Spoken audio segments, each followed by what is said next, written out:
of certain individuals. Sure. Ready. Aim. Oh, sorry.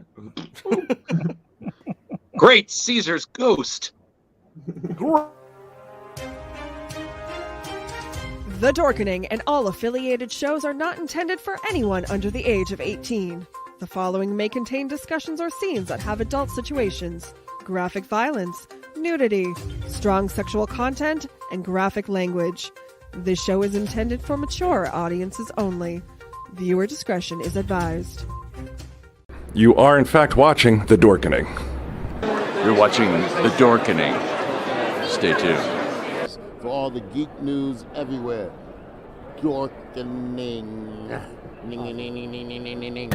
And this is The Dorkening. Trust me, I'm smarter than these guys. Because The Dorkening is the best and most educational entertainment and information source that the Trauma Team knows of. It's the best. The Dorkening.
Everyone thinks because you're a zombie, you don't know good coffee. Well, they're wrong. There's only one brew that gets my seal of approval. Deadly Grounds coffee is my guilty pleasure. The aroma is so intoxicating. It brings all of my neighbors out of the woodwork. Deadly Grounds coffee. Coffee to die for, and zombie approved. It's good to get a little deadly. Use the front door! Oh, they're so disgusting. Hey, happy Tuesday, everybody. You're watching Splash Pages. My name's Leo. I'm the monkey behind the keyboard here. We have an awesome show scheduled for you, as always. And with us, the Velvet Joker. What up, guys? Hey, it's Tuesday night. You know what time that is? That means it's time for Splash Pages. And tonight, we've got not one, not two, but three amazing nerd trailers to talk about. I'm pretty excited about it. It's great. If I was R2-D2, I'd be going... And that's what I would do. And then we have All-Star Superman, which is actually a pretty heartfelt story. But that's what we got going on tonight. Yeah, we do. I I saw you there. I saw you mouthing my my intro when I was. It's all part of my learning my Leo impression. So, you know, when I inevitably get in the mood to write Splash Pages the musical, you know, I could just really emulate you. So it's gonna be very interesting. Hi, everybody. Can't wait to start writing on that. Oh, it's gonna be great. Hi, everybody. I'm Drew. I'm here again. I don't know why, but the guys haven't thrown me out yet. So plus, got a lot of great news coming out from MegaCon and C2E2 recently, and we got trailers, we got news, we got a special guest or two. Won't say who. And we're talking about All-Star Superman, both the comic and the movie. A lot to digest. And next up, Jar Jar. It's Splash Pages Tuesday, everybody, because that's the only day we show up on. But yeah, as these guys said, we got an action-packed show tonight with special guest and honorary Splash Page member. I'm hearing weird noises in my head. Signal the watch. Do the watch thing. It's Brandon, the Powers. The powerful Brandon. I would very much like to hear that musical. Like right off the bat, I was like, "Oh, is there like an everything but the girl kind of thing?" Like comic book news every Tuesday night at 8. Comic book news. Hey everyone, I'm Powerful Brandon, and thank you for having me. We're gonna talk about some fun stuff like these guys have already said several times over. So let's do it to it. Yeah. Brandon just got the lead in the musical with that little Well, yeah, exactly. Even more than that, he's going to show up on one of Velvet's clips on Twitter or oh Twitch. yeah, that's right. Yeah. What? Carrie. Hashtag Brandon Pages. No, it's spelled Powers, but thank you. Yeah, I it's funny because I was doing like a mini brainstorming because Carrie's getting into the Ultimate Universe and she's starting with Superman, and I just started going on and I'm just coming up with this bullshit we're gonna do, and I think one of the songs is gonna be called "The Call for the Fleos," like the call for the Valkyries, and it'll be that, and you know, it's basically I was like, if I can get someone actually play piano for us to do some real, I was like, no, here's Leo. Exactly, it's just be like, exactly, it's like Mollo and Georgia Jeremy. Exactly, it's like it would be, or it's Leo. Sorry. Well, it's also and even it's like if I'm doing the beginning, it would be like, you know, it's like, hey everybody, welcome to the show. I'm Leo Pond, the monkey behind the keyboard. I'm so bored, but I'm still I'm the smiling. The monkey who's behind the keyboard.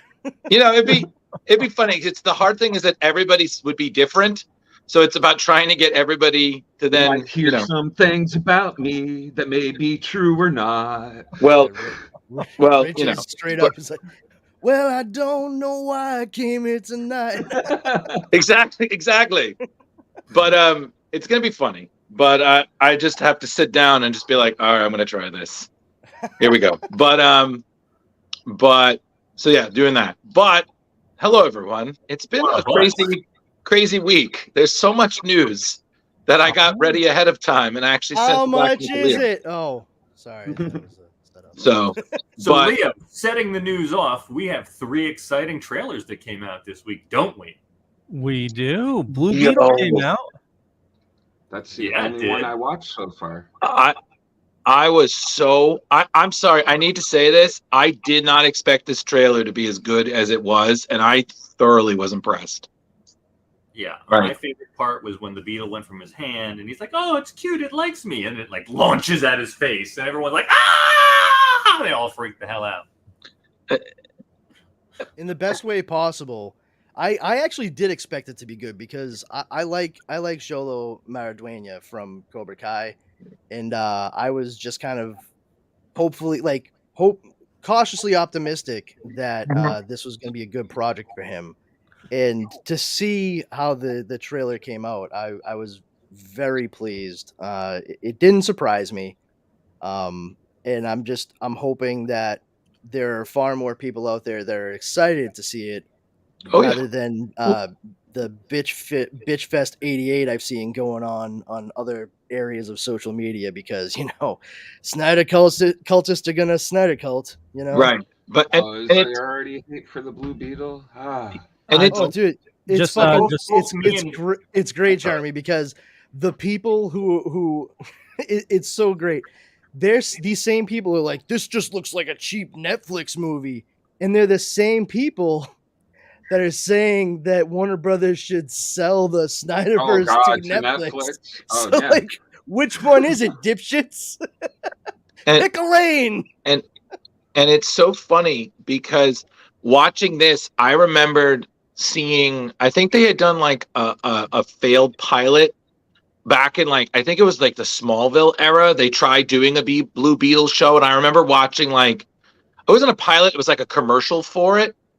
And and it was similar to, like, he's sleeping, he has the beetle on his back, he gets woken up and he's in the suit, and it's like his mom is banging on the door. It's like, what's going on? Mom, hi, hey. And I was like, this same kind of energy. And I agree with Brandon. Like, the kid, I think the kid who just, again, for the last couple seasons been killing it on Cobra Kai. I think he's going to do a great job as Jaime. He's got the energy. He's got the enthusiasm. And I also like the family angle. It's a different thing, but he comes from a different background, and that background's very family oriented. And it was nice because I think we're so used to seeing heroes as loners. Well, in theory, because let's be real here, a lot of our current heroes have families, either the families they make or the ones that they're kind of born into. So this was welcome, and the suit looks great. And I'll tell you guys that creator Keith Giffen gave it a thumbs up, because I actually did a piece of content on it and had most of the trailer in that piece of content. Tag Keith on it. Keith gave me a nice big heart for it. So, yay! Nice. So a little bit ago, I showed the Big Belly Burger. I thought that was the TV series only. Arrow, yeah. Listen, again, they're trying to make everything canonical. They're trying to do like a DC Rebirth kind of thing to it. So, I'm totally fine with that. But I will say, because it took me a second, because I'm watching this whole thing, enjoying it, and then for a second I was like, who is Susan Sarandon's character? And I looked it up, and she's playing, I guess, one of the primary antagonists, Victoria Cord. Oh. Yeah. Sister. So who is the wife of Ted Cord? Yeah. Ted's sister. She was introduced in the 2023 Blue Beetle graduation arc. She was, as Brandon said, older sister of Ted Cord, who, as we know, is the second Blue Beetle. Oh. Yes. Yeah. So in that comic, Ted introduces Jaime and Victoria. Right there, you can see the two suits. Right. For the previous incarnations of Blue Beetle in the background there. There's the Golden Age Blue Beetle, who was Dan Garrett, who actually was able to utilize the scarab. And then the one in the middle is the one that you know of Ted Cord wearing, where he uses the bug ship. You guys got great eyes. And, he actually had the scarab as it was given to him by Dan Garrett as like a passing on of the legacy.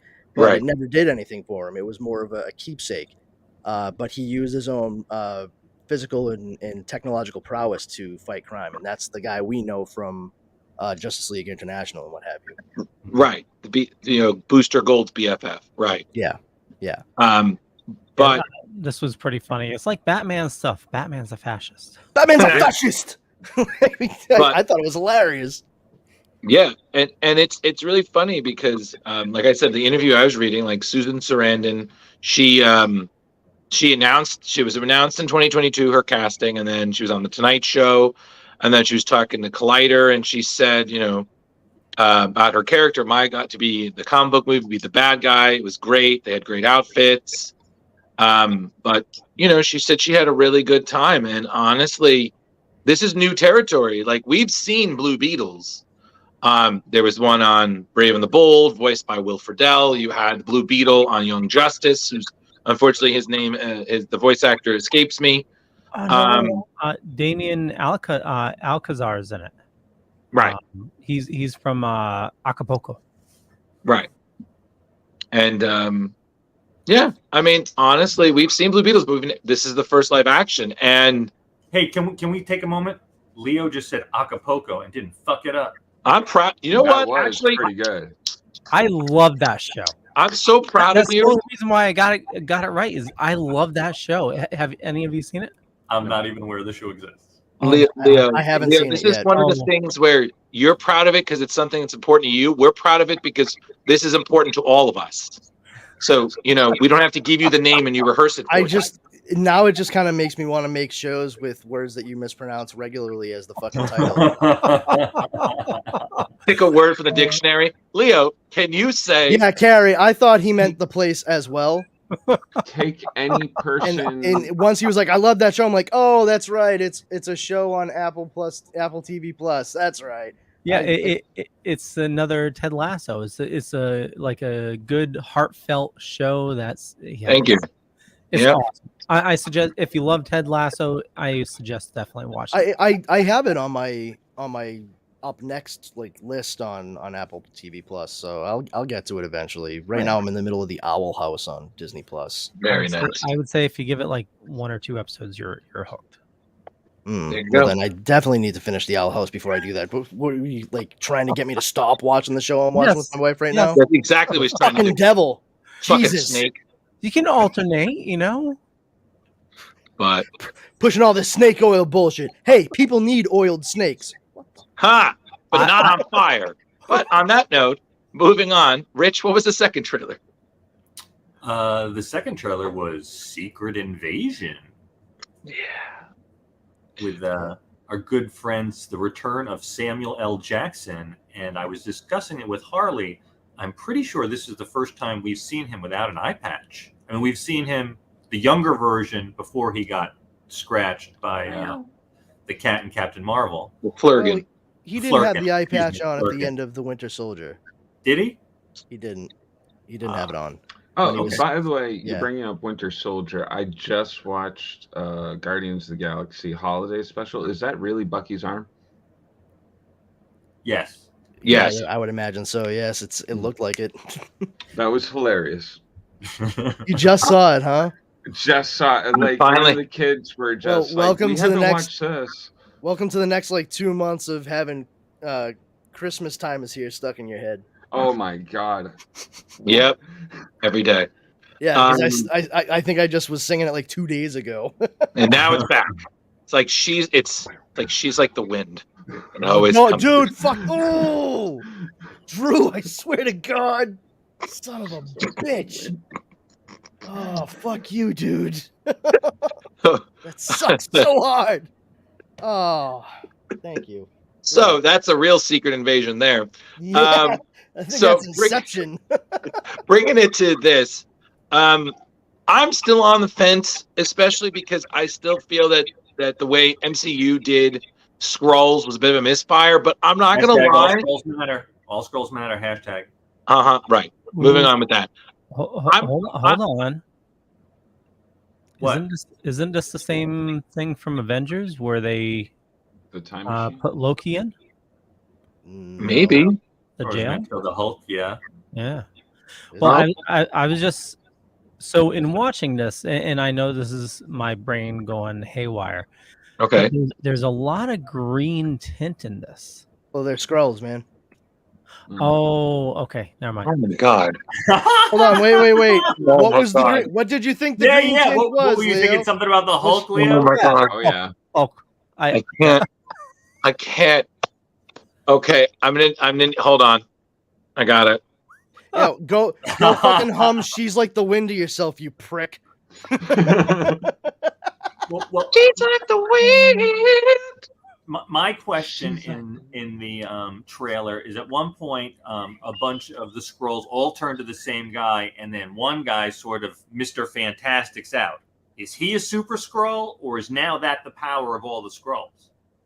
I don't know. That It would be really weird to introduce the Super Skrull without having the Fantastic Four. By the way, that is not the cell from Avengers that they held Loki in. okay. Oh, But Brandon, this could be a good opportunity. Just essentially, remember in Secret Invasion, they do make the custom scrolls who mimic certain abilities. So it could be something like that. Yeah, but once again, why would you establish that somebody has that ability that they're mimicking from someone without having the person that they could be mimicking? That's Right? It's probably just the fact that they can do that. You That's know true. what I mean? That's a good point. I didn't. It's Steve. Yeah, Steve McMahon. This trailer made my Marvel heart out disappear. You're welcome. I don't sorry, have Steve. that. I know I butchered your name. No, don't tell me you really thought that's how he said it, right? No. McMahon? Come on. Now, you see, the thing is, what was nice about this is that what I'm hoping this series does is that we have Nick Fury in the series assemble essentially his I believe what they were called, the Caterpillars. It was his own little private group that he organized to fight the Skrulls during Secret Invasion. Wasn't that Secret Warriors? Right, it was Secret. Thank you. It was Secret Warriors, which was a great series written by Jonathan Hickman. Yeah, Quake was the one who actually was the leader of that group in the comic books. Steve says, and that's why a lot of people started hemming and hawing that they didn't see Chloe Bennett from Agents of S.H.I.E.L.D. in this trailer at all. And it's like, you might want to manage your expectations on that, kids. Just exactly. But it maybe, Steve, to your point real quick, it may look like a symbiote, but once again, like same thing with the Super Skrull, they haven't actually introduced any sort of symbiote in the MCU. So it wouldn't make much sense for them to do it in this fashion. Like, we're already having to deal with what we know about the Skrulls and whatever that whole thing is, without wedging in something that actually comes from currently another cinematic universe, so to speak, already. So I think there's time for that, and they're going to visit that in the next MCU Spider-Man movie. That's why we saw the after credits scene we did with No Way Home. Right. Brandon, did we technically get the symbiote at the end of? Wasn't there an extra scene? That's what I was just referencing. The scene at the end of No Way Home. Steve, I mean, I understand what you're saying, but once again, like, considering that it's a specifically Spider-Man thing, it makes far more sense that since they already showed that droplet on the stinger for Spider-Man No Way Home, that it's probably going to be a large part of whatever the next trilogy of movies that they're planning for Spider-Man in MCU, which I think is great, because they really should take their time getting it to the point where it's Venom versus just like the symbiote. Right. Instead of buzzing through in 2 hours or so, have him go from "this is really cool" to "I'll bite your head off." Like, let's maybe slow the roll and then chew that food a little bit. It's a marathon, not a race. Exactly. Ooh. But I will say I did have one question. Did you guys get a sense of a sense of finality with Fury in this one? Like, I kind of felt like he kind of has that, like, this might be my last ride kind of vibe to it. I don't know. Steve says I'm like totally wrong, but it's nice to dream. Well, I mean, yeah, nice to dream for sure. But like, I mean, why have the symbiote show up in Secret Invasion when really, like, what everybody wants to see is the symbiote with Spider-Man? Dude, they're doing a Amazing Spider-Man $2.99 tie-in. 20. Oh my God, Leo, you're gonna give me a heart attack. What? $20.99. Sorry, $299. $20.99. $299. $299. Oh my God! Still not $299. No, yeah, it's just $209. Like, you know how this year is 2023. No, I was trying to say, I said $20.99. I meant $2.99. Issue $2.99. Amazing. Oh, okay. You did say $2.99 initially, so okay then. Okay. Yeah, where Venom not accidentally. Pushes. That's where that's his like first appearance, but it's just like a partial. The hand. Oh, right, yeah. And it looks feminine. Yeah. Carrie says they just skipped the part where the skin peels off and we get Groot. Oh God. Groot got a facelift. Now, again, this is just my mind being crazy, but in this room here, you see, Did you see a weird color that you associate with a completely unrelated character? If you saw blue, do you think Namor? Because water, right? Guys, I saw red. Daredevil showing up. Oh no, wait, I'm sorry. Guys, I saw a black screen. Yellow. Daredevil showing up. No, he sees red, and it's up. Mephisto's there. Know it. Got it. Because he's blind. Bam. That's why it's a black screen. You can't see. No, what were you saying, Leo? I'm sorry. No. I mean, you see all the classic pictures in the back. Could it be that they're like discussing like the scrolls have been here for like hundreds of years? Well, yeah. I'm assuming that. classic pictures in the back. I mean, those look like something that's just like up in a banquet hall. So yeah, like honoring people. It's just a convenient place to meet. It's fine. It's me theorizing. That's it. Yeah, fuck them, Leo. It could There's happen. such a thing as diving too deep. It's true. Never. It's definitely real. George Washington was a scroll. Leo, remember not too long ago when everything was Mephisto? Yes, and it still is. I know I sure as fuck don't. I see him in the corner right now. That's all I'm saying. So this trailer, I'm not gonna lie, this one, I was like, okay, I'm definitely gonna check this out. I'm still skeptical, but I like the spy thriller edge to this, because that's what kind of was really the interesting thing about Secret Invasion when it first was released is it wasn't as much who could you trust, but then the way that primarily it was Brian Michael Bendis who kind of led and explained how the Skrulls had been infiltrating into the major Marvel events for years. Well, I think for this being a limited series, or even if they had done like a longer movie for it, aside from Marvel Burnout, it's like I get it if not everything has been for everyone, but I, for the most part, have enjoyed the vast majority of what we've gotten.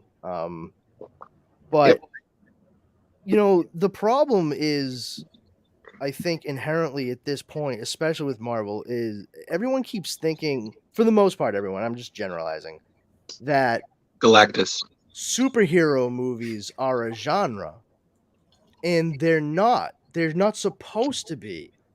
If you're gonna make a movie with a superhero as your central character, your protagonist, it should be a genre movie. It should be action, adventure, fantasy, sci-fi, whatever, across the board, that happens to have a superhero as the main character. Let it be what the movie, the style of story is as itself. And with this, it doesn't fall into that very clear template that is being utilized primarily with the movies, but it's a body snatcher story. Like this is a sci-fi thriller that's got intrigue peppered in. It's very much like Invasion of the Body Snatchers, and that's very, very cool. So similar, Brandon. Just real quick, a couple comments. Janice says, I agree. And Carrie says, I got Fury's last stand thing as well, or at least maybe him reasserting himself into being a major player and getting his badassness back. I agree with you, Carrie. I think it's going to be a ruse where, we think it's his last stand, but he's going to come out powerhouse after That's this. true. Sorry, No, so I was going to say, Brandon, I agree with you in that aspect. Similar how Winter Soldier is a Captain America movie, but it's really more of a spy thriller. Yeah, and that's why exactly. Yes. It's the same thing like James Gunn, The Guardians. It's a superhero movie, but it's very much a James Gunn movie, and that's why it works. So yeah, I don't know if any of you guys have ever seen like John Frankenheimer's The Manchurian Candidate. Yeah. But I was not to say that there's absolute parallels, but the atmosphere, the way it was executed, it seemed very much like it was an influence on how the Russos did Captain America, the Winter Soldier, especially when you consider the brainwashing of Bucky throughout the entire thing. And that's another solid example of it being a genre movie versus what everyone considers to be a superhero movie. And I think all sides need to get away from that idea. They need to stretch the storytelling to the point where people are recognizing it for the style of story it is, and not the fact that it is about superheroes. That's what really gets people to talk about it and fall in love with it is the story and characterization, not the fact that you have the big bang slam down fights at some point towards the third act. I am still waiting for whatever role Christopher McDonald is revealed, because Brandon, last show we were talking that we just want Shooter McGavin to end up being a Skrull so we can just see him just show up. I had no idea that Christopher McDonald was involved at all. Yeah, it was a hush-hush role, and a lot of people theorize because he sometimes plays villainous characters, Shooter being one of them. They're like, oh, could this be? They kind of did that nerd deep dive. It was like, oh my god, could he be the MCU's Norman Osborn? I'm like, excuse me. First thing, no, because there's only one Norman Osborn, and his name is Willem Dafoe, Sir Willem. I mean, except for the second Norman Osborn that they'll introduce in the Spider-Man movies. Yeah, indeed. So not to mention, there's already actually been a second Norman Osborn. Yeah, and he was played by Chris Cooper. Yes. So there will be a third Norman Osborn, though. Yes. I bet there will be a fourth. You know what, Leo? Pond. You're not wrong, buddy.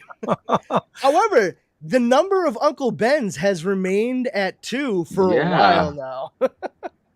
They're storing them up. They got them in a freezer out back. I'm just waiting. See, the one Uncle Ben person who if they made it, I would die. I would be like, oh, Uncle Ben to be voiced by Bill Burr. I'm like, I'm sorry, what? That's the angriest Uncle Ben in the world. I'll put your head right through the fucking wall. I'll put you through a fucking wall. I would love that. The Boston Irish Uncle Ben that we never knew we needed. So there's looks like there's only going to be 6 episodes. Yeah, it's very short. Okay. I love how you say only 6 episodes. Like, yeah, Leo wants the full Flash treatment. 22 episodes. Hell no. About half full of filler. Yeah, are we getting half-hour episodes, Leo? Hour episodes? 45? 45 I don't know. minutes. I'm on Average. IMDb, and I'm looking at everybody's episode count. So Shooter McGavin is 6 episodes, so he's going to be in every one. So he's obviously a major character. Sam Jackson is 6. Ben Mendelsohn is 6. Olivia Colman is 6. Well, I doubt it's going to be 30, so it's probably 45 minutes. So you're I'm figuring like 40, 2 hour and a half 46 minutes. So I mean, What's up, Dibbo? Pretty fucking good. That's considerable. So, Rich, what was the last trailer? Oh, we got the new Cross the Spider-Verse trailer. Yo, I just watched it this afternoon. And it looks pretty sick. Oh my god, this one is some goodies, man. Yeah, it does. Holy crap. Yeah, and we've got 2 amazing characters who seem to be the main characters. Of course, we have Miles Morales, created by Brian Michael Bendis and Sarah Pichelli. And we have Miguel O'Hara, who is created by Rick Leonardi and the great Peter David. Yep. Oh, I'm sorry, I need to say this. The fact that that they did Spot and they did so well is fantastic. The animation in this is amazing. It looked like Spot was pooping spots out of his stomach. I wasn't sure what was going on there. It's bread. It was bread, man. Oh. There were loaves of bread coming out of his stomach. It's a literal loaf of wrapped bread coming I gotcha. out of the little portal. And it's funny because in the Ultimate Universe, they only showed Spot for one time, but they have it like his spots are like lava lamped. So I wonder if they might do some of that. That would be cool. But there was a few Spider-Man here that I did not expect to see. I'm pretty sure we saw for a hot second Spider-Man India in here. I mean, there's like hundreds of I know, but there is one that I got super hyped about because a friend of mine showed it to me. And I was like, yes. But I'm really curious about Miguel being kind of, I wouldn't exactly say the bad guy, but kind of like the bad cop. He's definitely the antagonist from what they showed in the Yeah. trailer. And I was like, man, what happened to 2099 that you're this? I mean, Miguel's kind of douchey, but Yeah, he always has been. Yeah, I mean, that's the thing. Miguel is a hero, but he's that. All right, well, okay, well, we'll call this guy. I'm not thrilled about it, but okay. It's sort of like if Nicolas Cage actually played regular Spider-Man. He's like, oh, no fucking way. That's Miguel O'Hara. James says, I can't wait for the new Spider-Verse movie. It's going to be lit. Also, from what I read, there's going to be a big baddie that, from my understanding, there's like a main evil that, Miles wants to go conquer, but the rest of them are like trying to stop Miles from conquering. Well, maybe from what it seemed to me was that, they were talking about like things need to happen. It seemed like it was he needs to let his father die, and that's what he's trying to prevent from happening, and that's why Miguel is the antagonist, because he's trying to prevent him from stopping his father's death. See, boom. Right. That makes sense. And I'm pretty sure I read that at the very least a secondary story that it's also a romance story. Yeah, I figure if there's a bigger like arch nemesis to be seen, it'll probably be in the Peter second. as a dad, like that was so cute, and then also to reference him in the same context as Peter, it's this MC2 universe, because he had a kid who then is a wall crawler. So I was like, it's not really the MC2, because that baby's name is Riley, which he took from Aunt May's maiden name. That's actually I know, but I'm just saying Riley. I know, Brandon. I'm just saying I noticed the parallels. Gotcha. Yeah, because if it were actual MCU, she'd be Mayday Parker. Like she'd be little May. I know. Yeah, Right. that would be fucking dope too. Like holy shit. Right. It'll probably pop up. I would not be surprised at some point. Yeah, I mean, listen, Leo keeps going slower. There was one spider that they showed, and I was so pumped. I don't mind saying it for everybody. Wait, keep going, Leo. Just very slow. Very slowly. Very slowly. Do it. Too fast. Do some more. Very slowly. And then you got Gwen, you got 2099. This was, and I'm fairly certain that cool right one here. in the center, because that's the Activision, that's the Spider-Man the game, the PS4 5 one. That one I think is the 2001 on the left. That's the Neil Patrick Harris MTV Spider-Man, and I think the middle one is Spider-Man Unlimited. The one from Counter Earth. This one could be from the video game as well, possibly, because there's a like cell shaded. Actually, no, it doesn't have that much blue though. Does look like Spider-Man. That could be from the Ultimate Spider-Man video game. Maybe. Oh yeah, good call, Brandon. Because it looks an awful lot like the cell shaded animation they did for that. Yeah, this one's definitely the PS4, PS5 game. Carrie says, just getting my Bendis on heavy ATM. At the moment. This makes me happy. I'm gonna have to make sure with you guys it's seizure friendly. Yeah, the first one is very seizure inducing for those who have those issues. Yes. Yeah, I would probably suspect that. And then one is going to be but Leo, there's one spider. Keep going. There's I want to definitely want to just showcase. Hilarious. This whole thing, that's a fucking riot. What? Yeah, Did I miss it? Because it was. I guess I must have missed it. The Scarlet Spider shows up. The original Ben Reilly. The clone.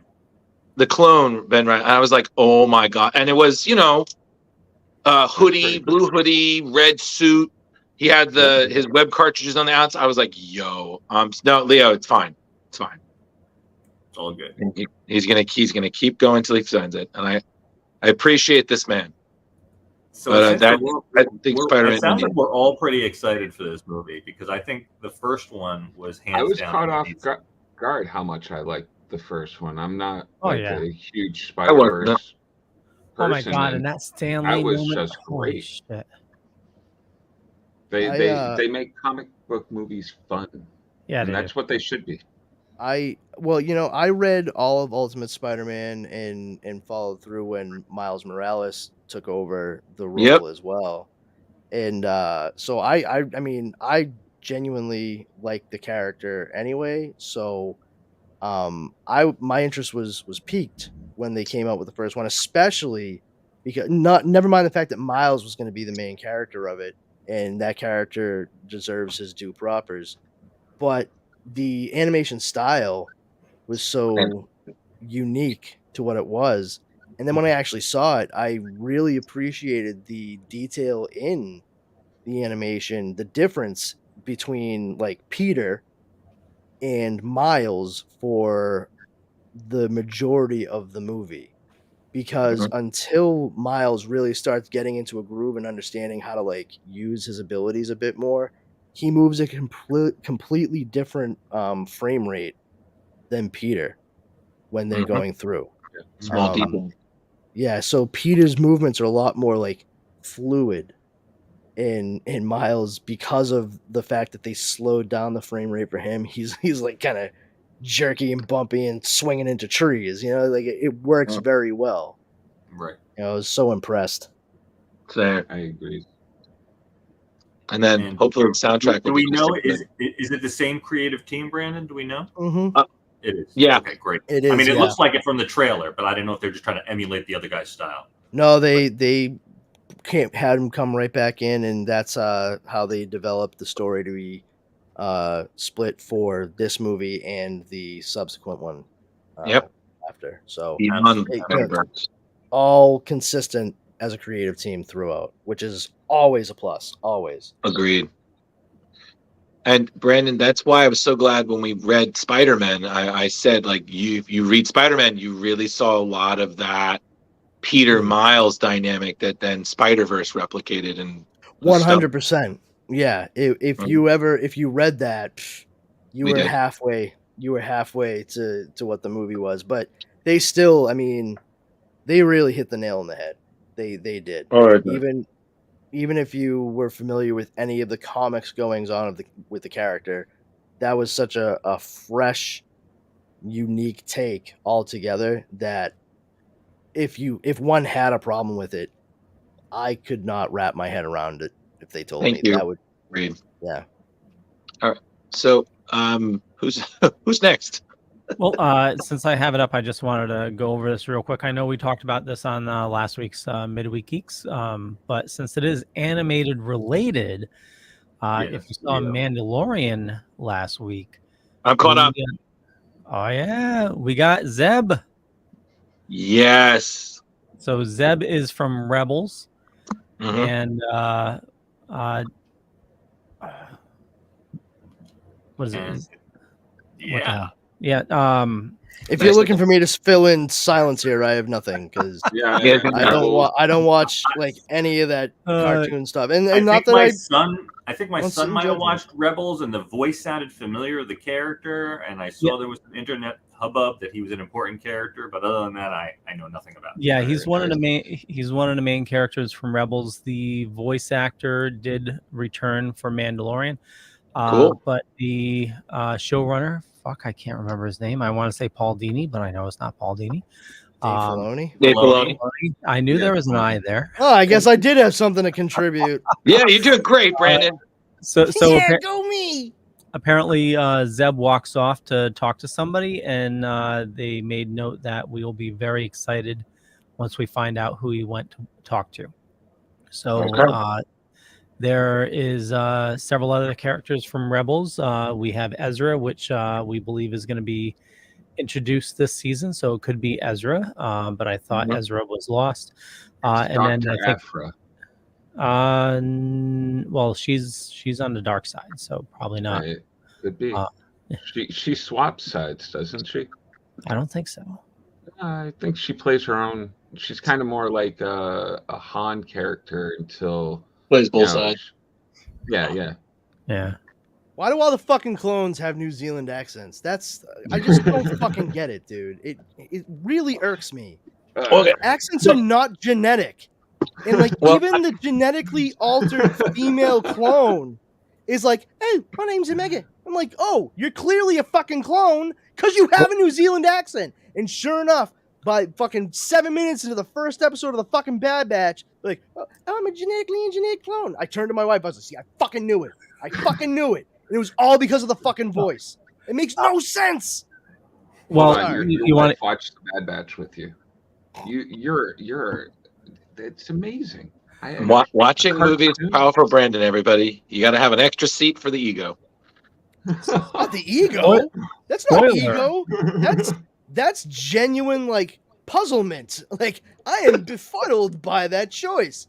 Like I'll buy all the cloning and engineering and tweaking of said clones' cells before they are grown. However, the fact that they all have the same New Zealand accent is preposterous. And I'm aware I'm talking about a fucking story where people wave glow sticks at one another and try to move rocks with their fucking head. I am aware. I'm acutely aware.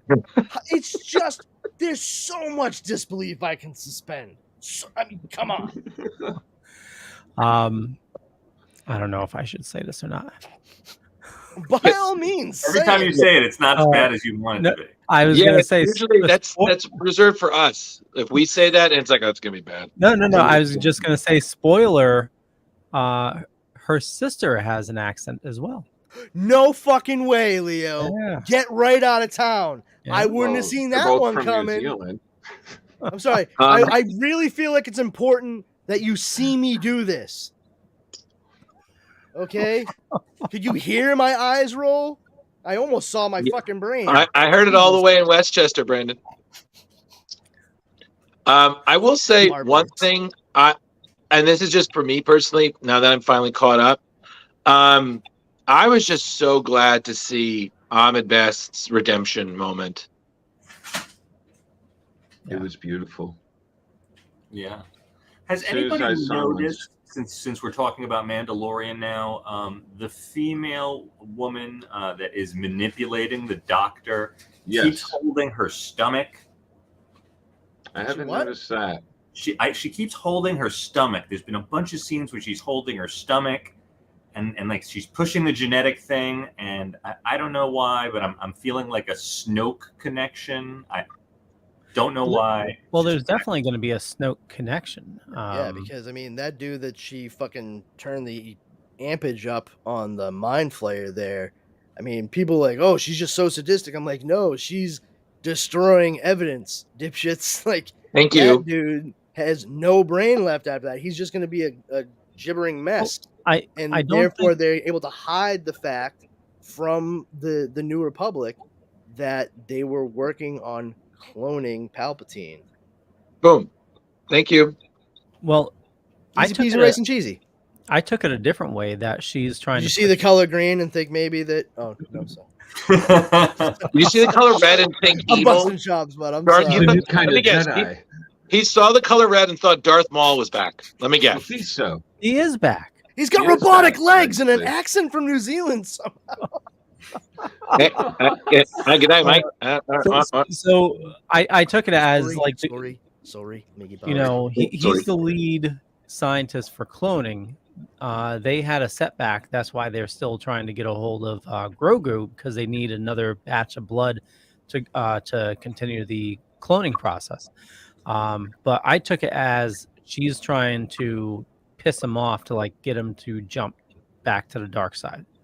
Like she's like a recruiter for the dark side, because we know they're building up their base. I would agree with that, except they made was it Pershing? Isn't that the doctor's name? Pershing? Yeah. So see, I pay attention to the shit I watch. So Pershing freaked out because straight up he was like, "This is a fucking mind flayer. Like, you're not gonna pull a fast one on me. Like, I know what they look like. That's exactly what this is." And that's when, you know, fucking Mon Calamari is like, "Nonsense! It's quite relaxing. I've taken it myself. It's fantastic. I've taken a marinara bath myself." Yeah, right. I felt like fresh scampi. But the thing is, he was saying, like, at low levels, the way that we use it, it's just going to produce like a very pleasant sensation.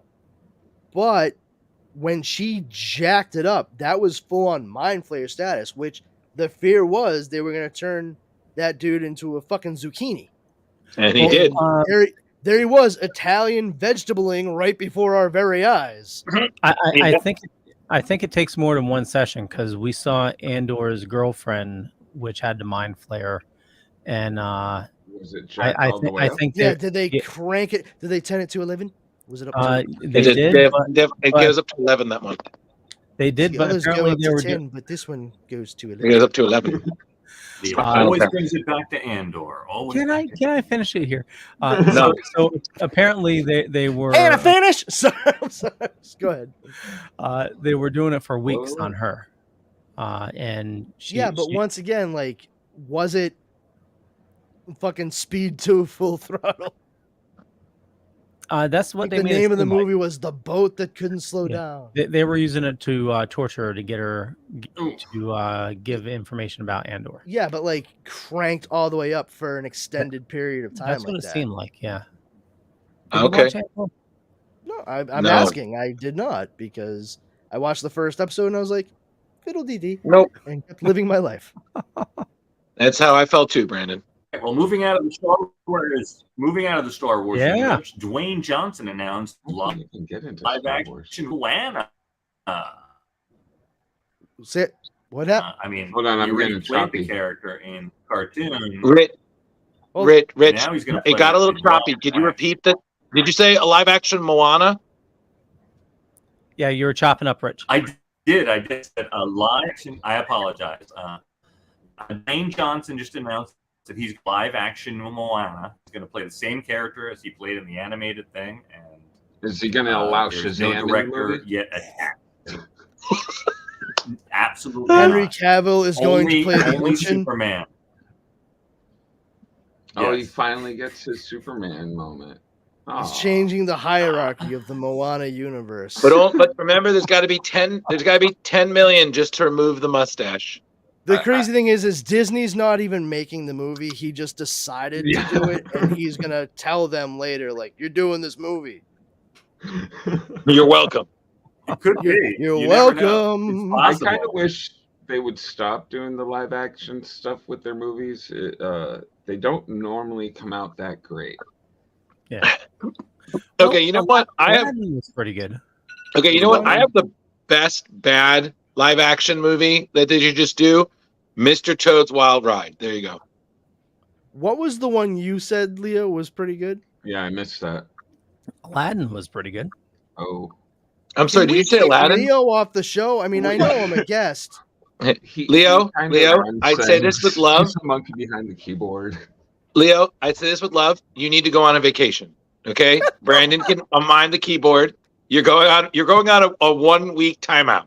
No midweek Leo, is geek, that no Is that token the dead. Will Smith one?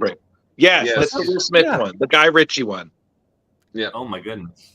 Yeah, it wasn't that bad. Okay. Leo, we have different. 'Cause We I'm have, Mr. Brightside. That's Leo. okay, moving on to other. Megan and I watched it and we enjoyed it. So All right. Listen, if you liked it, long as so honestly, I- that's great. That's Thank you. great. thank you. Other news, please. Jeremy, do you got something? No, beyond the wrestling, UFC, WWF or WWE, my bad, coming together, which sounds insanely ridiculous, but also like insanely lucrative for both companies. That genre of the people that watch that stuff will flock to this, Wait, you're saying wrestling is profitable? isn't it? I'm sure it is. I don't know. I For don't- more on this, let's turn to our good friend Vince Moneybags McMahon. I mean, Well, it is for the owner of the WWE at the very least. yeah, for the If owner. Vince McMahon is here signing this merger right now, then who's going to tie that girl and King of Dynamite to the railroad tracks? Okay. Yeah. That mustache is something else. Carrie says it wasn't that bad versus this should have been made are different things. Leo speak. She's still talking about the Disney. I get it. She's saying it wasn't that bad versus this should have been made are different things. Damn, you're getting called out by Delphine, dude.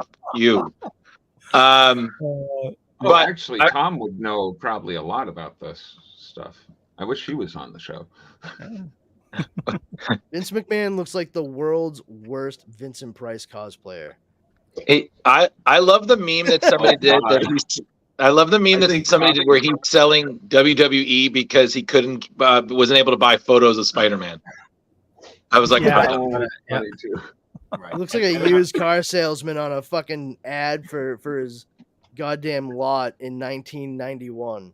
Hey everyone, I'm Crazy Vince and I'm here to make a deal. He looks like he's in it. He looks like he's playing himself in a horrible WWE sex parody. Ooh. What, too much? Let's stop thinking about that right now. All right, moving on to other news, please. I'm sorry. I didn't mean to say... I've got a double Chris Pratt banger. So the first one, Chris Pratt responds to a pitch for, I guess he asked the DC fans what character would they be interested if he followed James Gunn into the DC universe. And Booster Gold was probably the biggest one that was brought up. And he basically said that, he hasn't talked to James about it, but if James thought he was good for any role, that he would be interested in reading it at the very least. I would see that. Yeah. I mean, I think it's pretty cool. Like Chris Pratt is just having fun with people, not in a mean way. There's just like all kinds of buzz and excitement for different things that are happening. And yeah, he genuinely was just like, if James thinks I'm right for something, then I'll be right there. Right. Which I think is great because it speaks to, once again, like the solidarity and relationships that have been formed through that group, in Guardians of the Galaxy. There's a lot of talented people involved with that. And, whatever stuff has gone on with Chris Pratt, whether or not it is or isn't true, I can't speak to anything on either side.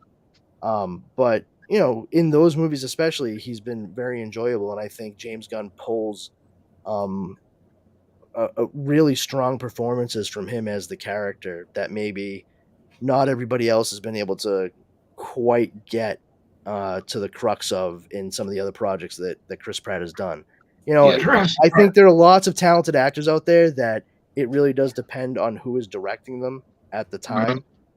And for Chris Pratt, James Gunn is definitely one of those people that knows what to zero in on. If he's Booster Gold, all right. I mean, not the worst choice in the world. I could see the attitude. I think might be age-wise.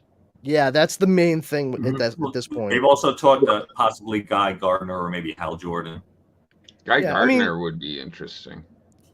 I'm sure there's any number of characters. I could see him playing the dickish Green Lantern, being like, "Hey." Any number of people that James Gunn has worked with over the years, that they could be right for just about anything. We'll see. Absolutely. Brandon, you said we recently saw an interview with Dave Bautista where he said the same thing. He said, if James calls, I'll be there. He goes, I'm not out there looking for it, but if he thinks I'm right for something, I'll do it. So, like you said, they form tight bonds, and James has been working with some of the same people since Slither. Yeah. Which is 2006, man. That's pretty impressive. Which is a testament to him and apparently the environment he must have on set. Yeah. You see that with a lot of great directors. I mean, you see that with James Gunn, Robert Rodriguez. He's been working with some of the same people since Desperado. And again, like you said, they keep coming back because of the good relationship, and that's what makes the good movies. I mean, listen, we brought up the Snyder verse. I mean, you could definitely say to one thing, like, listen, I'm not the greatest fan of him, but there's definitely more respect that the Justice League had for Snyder than they did for Whedon, and those conflicting stories. So again, it's the point being is that if you have that, as Brandon said, you have that good relationship like James Gunn, and James Gunn also has the knowledge. I mean, the man, before he did Suicide Squad, he spent like, I think, a month reading every Suicide Squad comic he could get his hands on. And it really showed, because that second Suicide Squad movie was a masterpiece. It was fantastic. You know? And then to have Peacemaker develop from that, I mean, who would have thought? Because sure as hell, I like, was I was shocked. like, really? Same here. No. And then when I watched it out, I was like so happy, mad. I was like, you fucking asshole. Yep. I can't believe you're gonna make me watch this because I fucking love it so far. The Suicide Squad was beyond perfect. It was just like, holy shit. And then Peacemaker turned my whole view around for John Cena there. I know, for real. Like, once again, I wanted to hate him. I did. That's the director looking at that particular performer and seeing exactly what it was that he could do, what he was capable of in the movie he was shooting, and saying, I'm not crying. I'm doing face exercise. Yeah. But like to work with him on a movie and be like, I can develop an entire series around him playing this character. Like, that's cool. Well, and just briefly before we get on anything else, and I think that just really says a lot about Marvel's faith in James Gunn, because you know, you watching Guardians or even anything, like, it's very much a James Gunn movie, you know. And personally, I feel like what Marvel should really do is they should start to kind of wean away from the formula, Brandon, we've talked about, you know, you've alliterated, and we, even us in the show, we've talked about, and they should have one where, yeah, you follow a kind of template, but it's the own director's style. You know what I mean? Yeah. Kind of like how you can say, hey, listen, make sure this happens at some point in the story because we need to be able to like bridge it. Okay, make sure this happens, but don't destroy the auteur, the artistic process through the entire thing. Because part of what makes Guardians of the Galaxy, like to your point, is the originality, the feel of it compared to even what had come to that point. Right. And that speaks volumes to the background that James Gunn had before making that movie. I mean, this is a guy, he did Slither, but he also, I mean, he worked at Troma for years. He co-wrote Everything I Know About Movies I Learned from the Toxic Avenger with Lloyd Kaufman. He wrote Romeo and Juliet. So like, that's where he cut his teeth in New Jersey. And he did the Dawn of the Dead remake, which was hilarious. Yeah. So I mean, and he himself is a professed like DC kid. Like, those are the comics he read growing up. So there's a lot of like weird Kirby-an stuff dealing with what he came into the official superhero fold, you know, having in his own head. And to be able to make that world very much like a Valerian George Lucas Star Wars lived in universe where it's not all shiny and chrome, but, you know, just dingy, and it's clearly been around for a while, maybe hasn't been cared for the way it should, but it feels real, you know. And to be able to display that whilst housing just incredibly far-fetched creatures and scenarios, that's very important for taking what could be just like weird disconnected imagery altogether and having it, giving it a home to let everything else take place organically for the story and characters that you set out to execute. That's a big deal. It is, and hopefully we maybe see more of that. But just, you know, and since some of the news I definitely have something that's very important to James Gunn, but I want to save all my tidbits to just line up those metaphorical ducks in a row before we get to the big blue Boy Scout. Absolutely. And my last one, Drew, it's like I said, it's a double back on Chris Pratt. So Chris Pratt also announced, because Super Mario is coming out, I believe it's next week, and he's like, you know, I know there's some backlash. He's like, but, you know, and there's a lot of lore and history, but there's no real story behind Mario. He's like, we couldn't just go woohoo through the whole movie. So he's like, I'm a dad now. I go to all the animated movies with my kids, good and bad. And he goes, I think this is a good story. And we tried to give Mario a story. And he was just kind of pleading, you know, why don't you guys give this a shot and see what happens? Yeah, and I hope- agree too with the fact that like I actually just said to Dara earlier today, I was like, honestly, I know a lot of people got up in arms that the guy who did Mario's voice in a bunch of the video games over the years wasn't voicing Mario for the movie. Meanwhile, not saying shit about Charlie Day voicing Luigi, but regardless, I personally want to see this movie, and if I'm going to see it, I do not want to hear "Wow, wahoo! Hey, it's me, Mario." For an hour and a half to 2 hours. I have to tell you, I was one, and we've had this discussion, Brandon, that I was disappointed that Maurice LaMarche wasn't going to voice it. But somebody took the trailer and they took clips of Maurice LaMarche's voice and like rebuilt the trailer with his voice in it. And oh my God, I couldn't stand it. Exactly. Yeah, that's what I've been saying, but it's not Maurice LaMarche. Yeah, are you thinking his name is Charles? Charles Martinet. Charles Thank you. Martinet. Yes. Thank you, Brandon. There was an Maurice M in there LaMarche somewhere. do a Mario cartoon I wasn't aware about. I was Yeah, just I was about to say going like thank you, Brandon, because I was like, wait a second. I'm like, I was like, that's the brain. that's the brain and Egon, man. You don't do that. And same thing brain we is do something everywhere. I don't have. Tried to take over the world. Like, Indubitably. that doesn't Hey, sound Leo, like Mario. That, if you were on anything, the I'd say show more, last week, you remember? Wario than anything else. Oh my God! Last week, yeah, I totally forgot I was on the show previous week. Yeah, it's my brain's been fuzzy lately. I had Velvet. Were you done with that, or did you have? Yeah. Okay. That's it. Yeah, I mean, Mario looks awesome. Jack Black, have you seen his interviews? Oh my God, he loved it. He's doing interviews dressed as Bowser.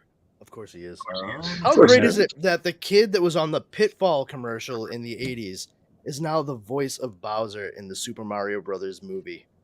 That's awesome. Yep. Amazing. Yeah, right. So I don't know how true this is, but several outlets are reporting it that Shazam!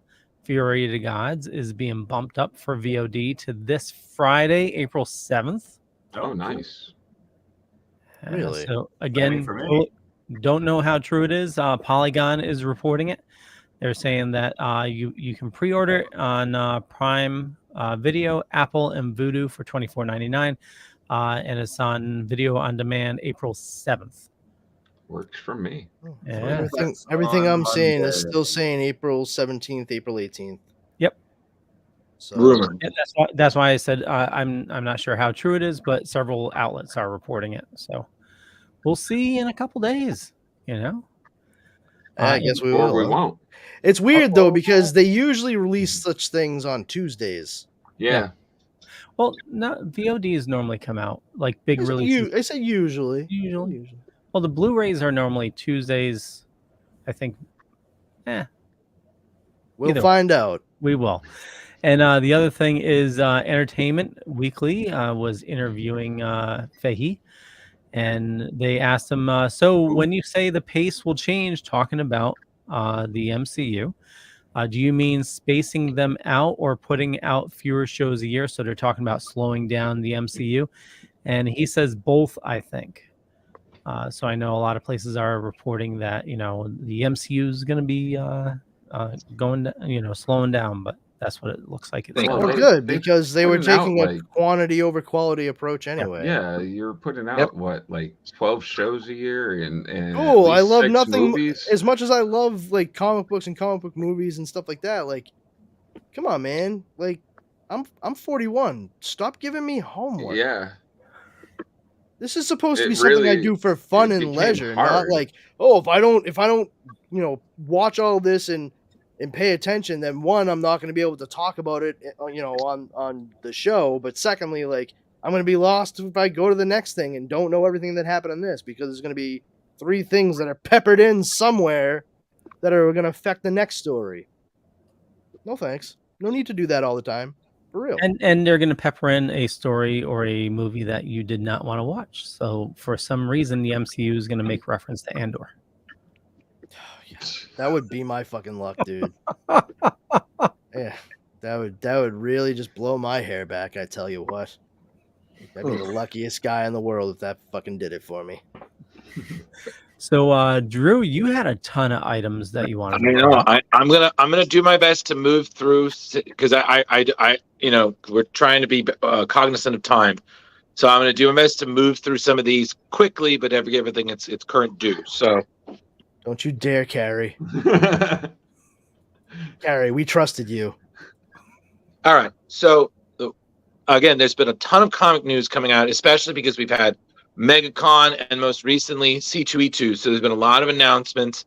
So I'm going to start with Marvel first, then we'll get to DC. Then I have one more thing that's actually related to something we just talked about, and then we'll get to All-Star Superman. So like I said, I'm going to do my best to move through this nicely. So coming up, Spider-Man issue 7. We're going to be seeing a new Spider person. I believe Dan Slott and I believe it's Humberto Ramos created this one, Spider-Boy.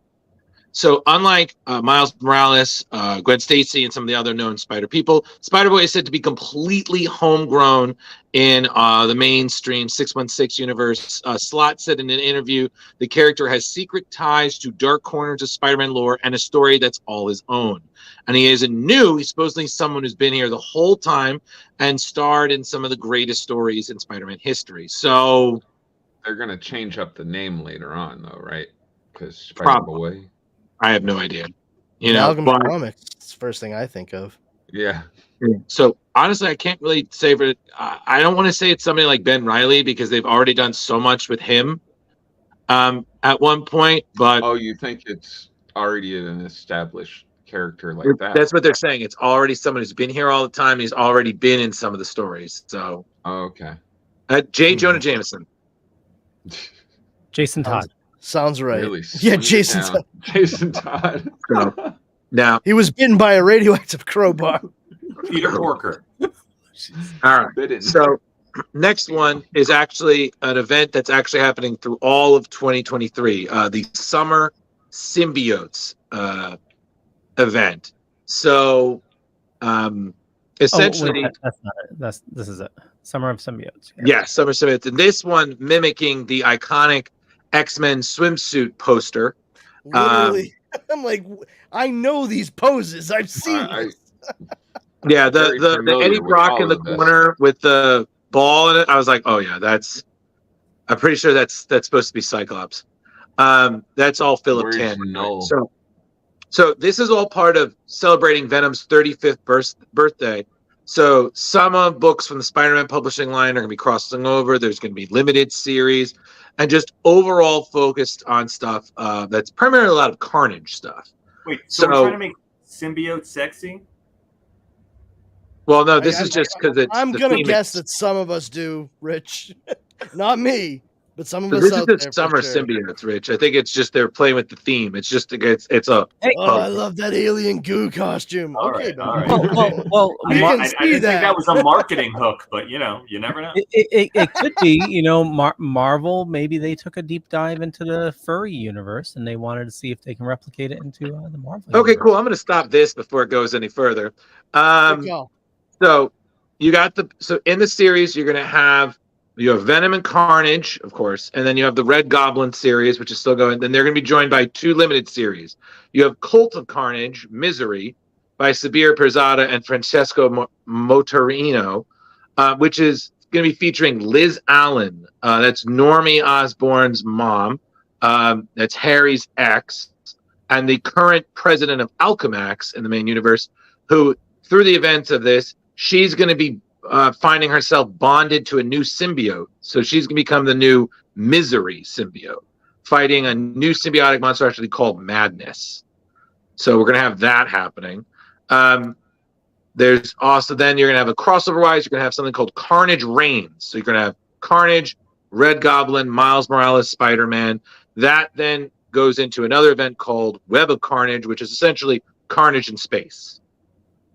So in that series, which is from Ram V and Francesco Mana, you have Cletus Cassidy deciding that after he's gotten revenge and basically left to his own devices, he's going to go into space to try to eliminate some more obstacles and try to ascend to the King of Black, basically be the new King in Black. The Noel the Conqueror there? Yes, and the first person on the list is Moreland. So everything will wrapped up in the Death of Venom verse, which is what you got that there. Where essentially you have Cletus Cassidy building up his powers, taking abilities from many villains throughout the Marvel Universe to travel the multiverse and kill any and all Venoms. Okay, that was only 2, everybody. I'm just gonna take a breath. The multiverse. Pace yourself. The fighting the multiverse is becoming quite a repetitive thing in a lot of these comic books. I believe the word you're looking for is trope. Yes, it quite is the trope. So it's so much a trope that we're not getting any other tropes these days. And after just having, wasn't it just a year or 2 ago that we did the whole null thing? So it just feels like we're repeating that again. Pretty much. What it is. So then on Saturday at MegaCon, Marvel gave more details about the Fall of X, where we're going to see basically everything that John Hickman and whatnot has been building up. That Krakoa, it's all going to go to shit. So that's going to start in July with another Hellfire Gala one-shot. And as it describes, danger, conspiracy, and sacrifice threatens to shatter everything mutant kind accomplished on Krakoa. Mutant kind has experienced unparalleled growth and prosperity on the island of Krakoa, but can it really last forever? So be fucking nice.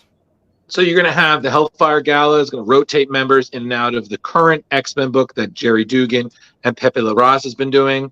You're going to have the return of Kate Pryde. She's leaving the Marauders to join the mainstream X-Men, but she's going to be adopting a new look. She's back to Shadowcat, but it's now with a K. So this is Peach Momoko's redesign of her outfit. So it's new spelling and it's look that's representing more of her ninja training. Shadowcat.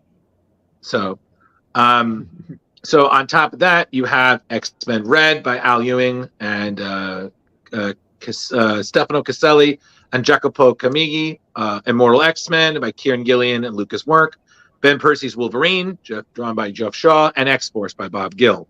So you got a few new other teams coming in. Children of the Vault, Realm of X, Astonishing Iceman, Alpha Flight, and Dark X-Men are all part of this event. And then you also are going to see Invisible Iron Man, Immortal Spider-Man, and Uncanny Avengers. They're all going to play a big part. It's another big X-Men crossover. Unfortunately, I'm past the point of caring, so I'm just going to kind of wait and then see, I don't know, what's left. But this one's exciting. Blade is getting a solo comic again. Oh. Reason. Hold on, yeah, I missed Blade. Yep. We all miss Blade, Leo. That's I missed loading the image.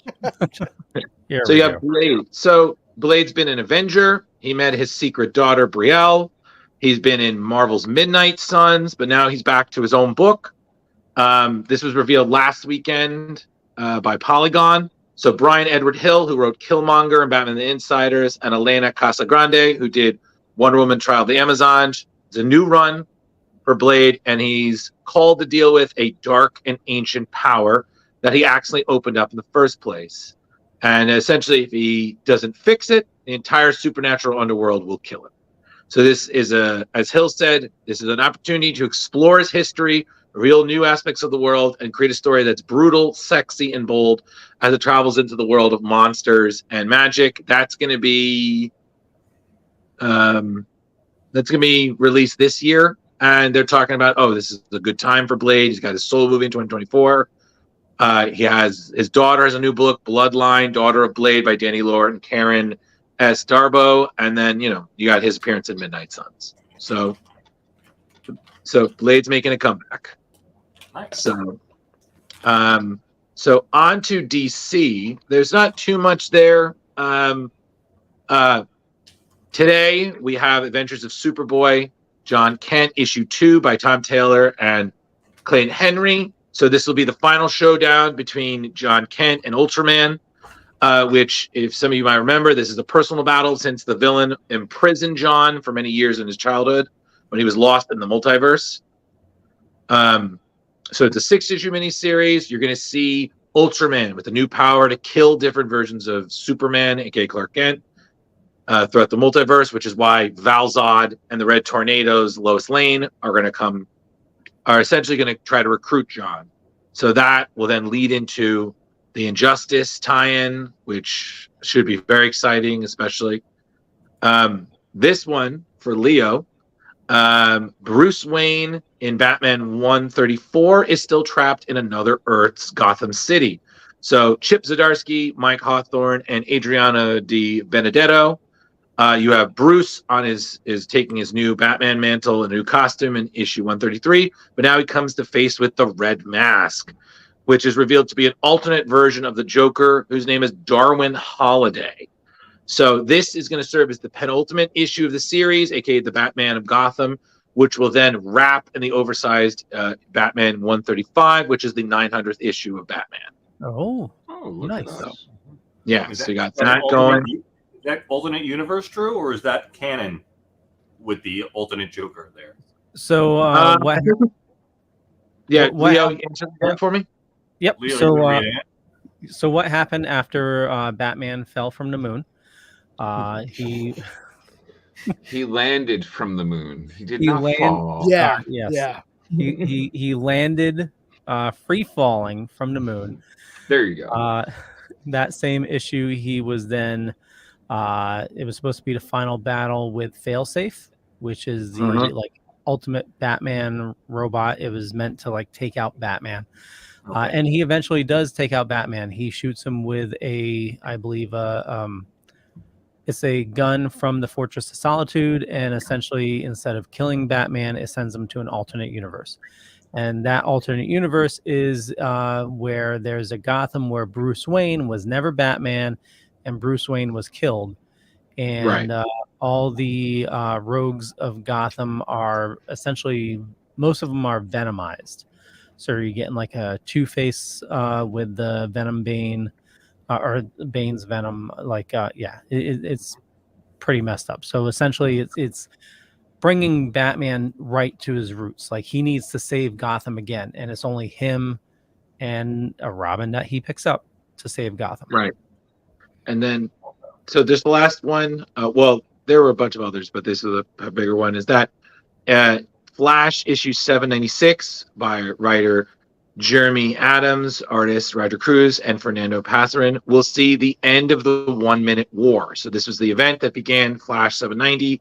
And so the title of bi-monthly release schedule, you had all of our favorite speedsters against the Fraction, the Speed Force alien race that's trying to conquer the planet within seconds. So Flash 795 left on that cliffhanger because we saw, as Leo pointed out, that the heroes accidentally killed by Wally West in the much publicized, but to be quite honest, somewhat mediocre Heroes in Crisis are somehow alive again. So they are. I wouldn't think. Yes. So this issue is going to address that, how they've all returned from the grave, and then, of course, end the war. Big surprises there. And yeah, that's all the comic news I had. But I did have one cool thing that's related to Guardians of the Galaxy 3, which is coming out this month. According to, I believe it's Polygon or such, that they have released the list for the soundtrack for Guardians 3. And it's radically different. And they do explain why. Because as we saw at the end of Volume 2, Chris Pratt, a.k.a. Peter Quill, was given a Zune, which is, you know, Microsoft's kind of defunct MP3. So they've been listening to that since Guardians 2. As we know, that's been years. So a lot of this soundtrack is going to be a bit more modern, but still, of course, in its own different way. I mean, Zune stopped being made in 2012, so there's only so much. So the track list for Awesome Mix Volume 3, which you can also find on Spotify, everybody. So if you missed what I'm about to tell you, look it up on Spotify. Yeah. So you have Radiohead, Creeps, Acoustic, Heart, Crazy on You, Rainbows, Since You've Been Gone, Space Hogs, In the Meantime, Earth, Wind, and Fire, Reasons, The Flaming Lips, Do You Realize, Faith No More, We Care a Lot, Ehamak, Kanu No Carnival from the Minute Waltz, Alice Cooper's I'm Always Chasing Rainbows, Mowgli, San Francisco, X, Poor Girl, This Is the Day, Beastie Boys, No Sleep Till Brooklyn, Florence and the Machine, Dog Days Are Over, and Bruce Springsteen's Badlands. This So- is not it, because that's And also Come and Get Your Love by Redbone again. Apparently. Come and get your love. So that's all the news I had for everybody. Lot happening in the Marvel world. Some things happen in DC, and some sweet new tunes to enjoy your work week. So that's all I had.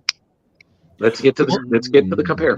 I wonder if they'll re-release the Zune for Guardians. Microsoft can fucking wish. Yeah, I'm sure they did not appreciate the joke of it at the end of Volume 2. I mean, obviously they had to get permission, but it was probably begrudging. Like, fine, nobody else is going to talk about it anyway. Right. So our main topic tonight, we're going to be talking about All-Star Superman, and we're going to be discussing the comic versus the movie. Yep. Is it even a battle? Come on. Comic is Well, like a should we trillion talk times about the comic first and then the Brilliant. movie, or does it matter? I don't know. It's just crazy that it was a 12-issue series that Grant Morrison and Frank Whiteley did.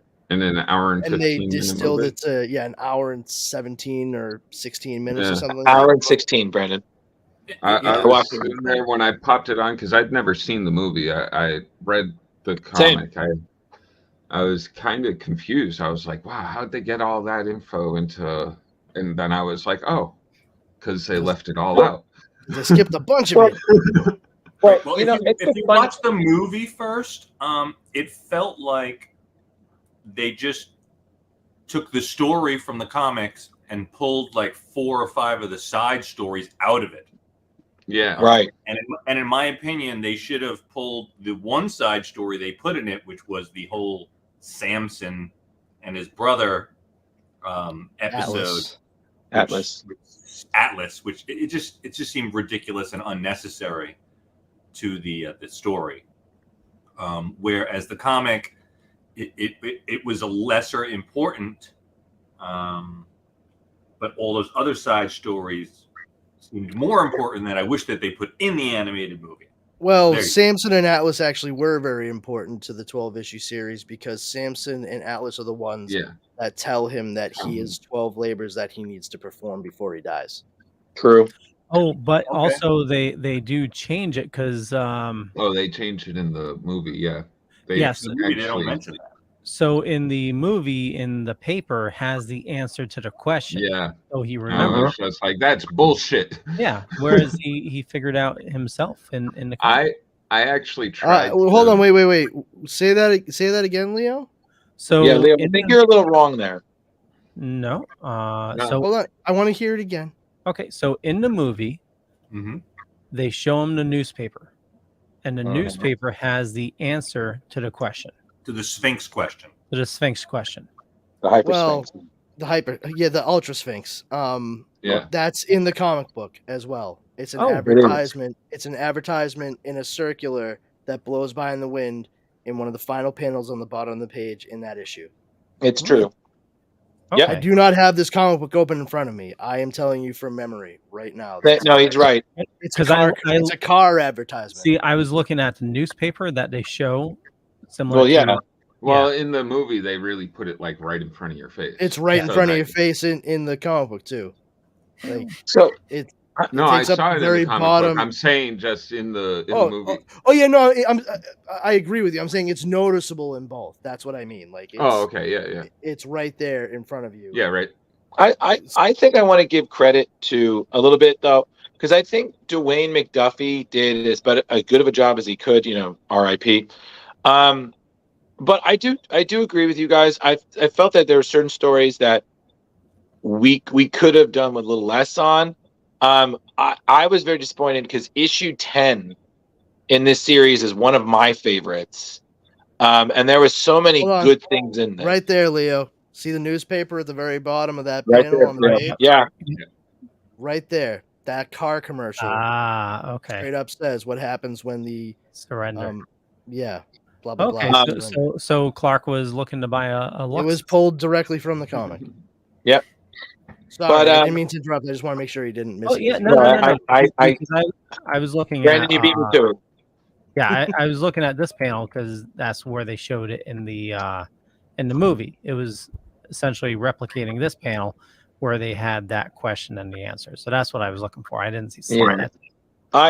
I was a little sad because it was a little confusing at times for me. Reading Bizarro's speech can just give me a little bit of a headache. But I was kind of sad. I kind of liked that part of the story. But I was glad that they kept his two, I guess, family members, the other two Kryptonians. I also could not believe that Bar-El was voiced by Arnold Vosloo, who played the Mummy in the Brendan Fraser Mummy movies. I was like, I know this voice. I'm not used to speaking English. Wasn't his female ancestor voiced by Finola Hughes? Yes, it was. Yeah, who she was on All My Children for years, I think. And Yes, she also played the first live action version of Emma Frost in the Fox TV movie / pilot Generation X. I was just about to say it's Generation X. Nice. But I gotta say, I need to say this for the record. I'm not the biggest fan of Superman comics. But ever since I read this back when it first came out, I have loved All-Star Superman. And not everything Grant Morrison does is amazing. I mean, he's a great writer, but sometimes his stuff is a little too out there. But this one, especially learning how it came about, this is truly one of his best, in my opinion. So I just need to say that. I think the way that they tore down Lex throughout this whole series was great. Like, he had such this ego, and throughout the whole book, he's just wrong. And he can't even tell. He's got Superman standing right in front of his face. He's like, hold on, your eyebrows are done in that way, the same way Superman does it. And most people don't even know they do it that way. And blah blah blah. And I loved it. It felt genuine to me. A genuine representation of Lex Luthor. Just this guy that, he is smart, educated, very, powerful, but it's so his ego. Yeah, and focused on this one thing that he cannot see what's happening right in front of him. Although he also showed throughout the whole thing how nobody else around him can see what's happening right in front of them either.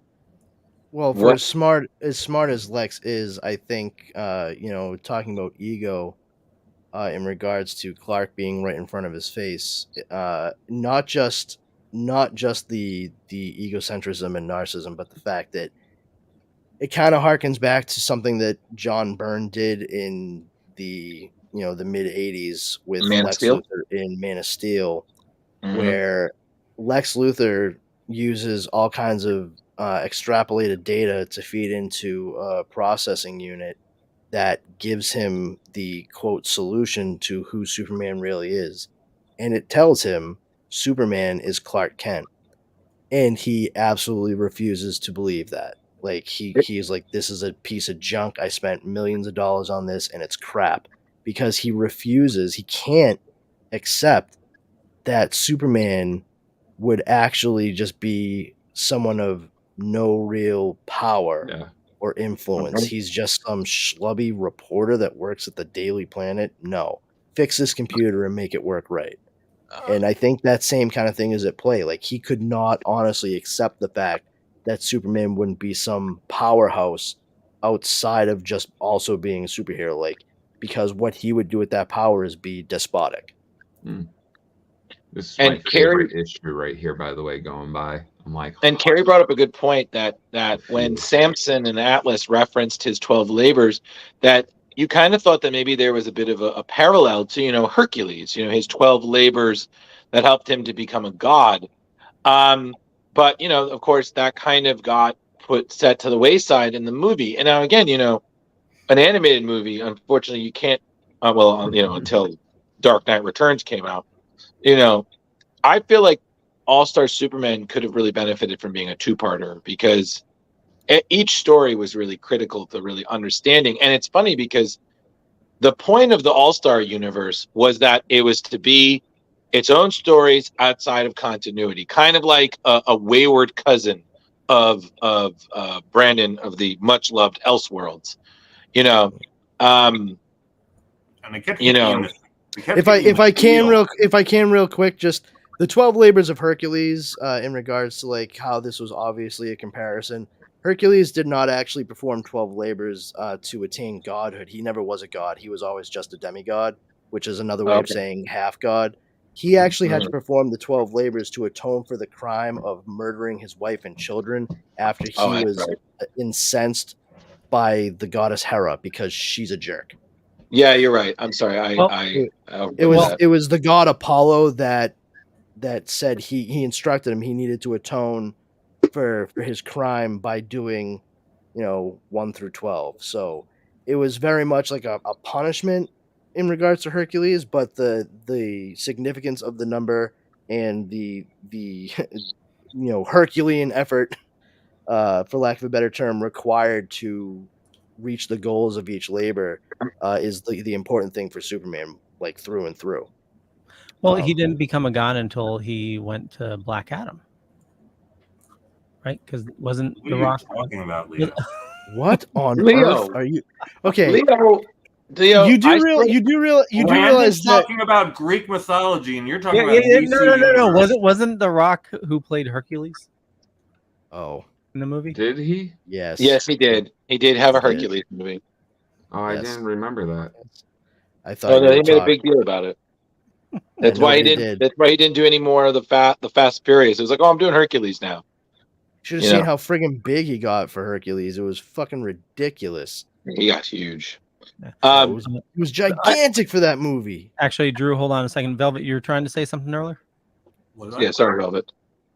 I have no idea. Oh, okay. Well, Take it away, Drew. before I ask anything, Velvet, I did want to know what you thought. You know, you have a little bit more knowledge of older comics than I did, and this was kind of made to emulate Silver Age comics. So did you feel it? Did you feel that vibe? A little bit. For me, like you, Drew, I am not a huge Superman comic lover. I did really love the excuse me, as Brandon had mentioned, the Byrne era of the Action Comics in the I believe it was mid to late '80s. But other than that, this story definitely kept hitting you in the feels. Like when the Superman from the future that had his face bandaged up, and we didn't know who he was, and it turned out it was just a younger version who he just wanted to see his paw one more time. Yeah, and it killed.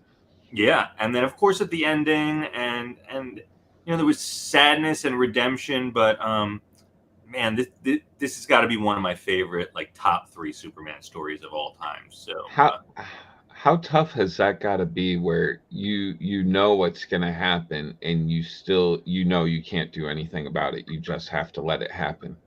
I mean, that goes to show more of the qualities of Superman. Like the strength of his character Yeah. that's been showing through for 60 some odd years, so or 80, longer 80, than that. 80, almost 85. Thank you, 85. Yes, it's the 40s, right? 1938. 38. Okay. Yeah, and honestly, it was just like, again, like the Silver Age, like even especially with what Leo's just having, where I was looking at now, when he went to the Underverse and he's in the Bizarro universe. I mean, we're so used to seeing Bizarros, but then we see a Zabaro. We see an intelligent Superman clone who's trapped in this world, and it was just heartbreaking because he realized he couldn't leave. Yeah, he's a bizarro. Like, right. And even interestingly, the side characters really stay true to their originality. Like Jimmy Olsen, even though they did the modern twist where he was a little bit of a cross-dresser. I thought he was funny throughout the whole thing. I mean, I didn't get that from the comic. No, I thought he was just... He was doing his whole, like, for a day thing. So, Oh, I thought he was just expressing himself in different ways, and that was just one of his... in the cartoon they do that, where it's Okay. like, where Steve Lombard's like, hey, what's your thing? What are you covering today? And Jimmy's like, covering, it's like, oh, okay, so he's just wearing a dress and heels. But when we see him in the comic, he's trying on a bunch of different outfits because he's talking about like the projects that he's going to be working on. And then he's like, oh, I have to get ready to go do my 4 a day with Quintum. And that's when he scoots off. Apart from the aesthetic, right before we came on the show, actually watching some of the episodes of The Adventures of Superman, and 2 or 3 of them had Jimmy Olsen in it. Boy's character is the same, so that really stays true to that, like you were saying, Drew, the Silver Age feel of him, even though they were doing a modern twist. I guess that was my long way to get to a short point. Well, I'm sorry, go ahead. No, Brandon, no, please.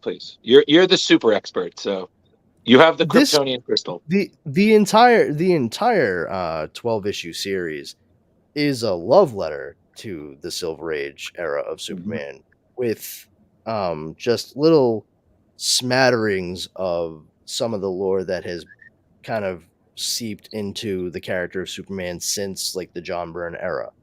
For example, the Lex Luthor that we see in this story, he is a great combination of that, egotistical, egomaniacal, mad scientist Lex Luthor of the Silver Age, combined with the ruthless businessman of John Byrne's Man of Steel, and then moving forward into Superman and Adventures of Superman and so on and so forth.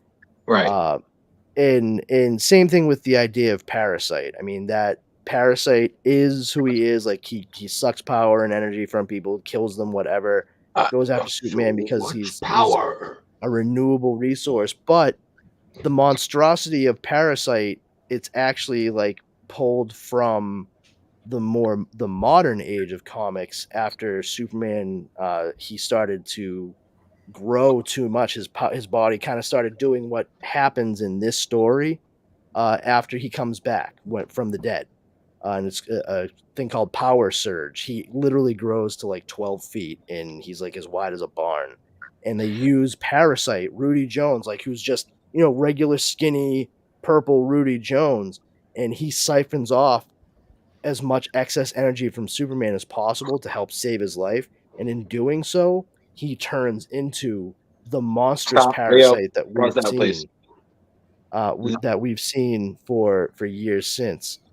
But they really were, Grant Morrison was really going through and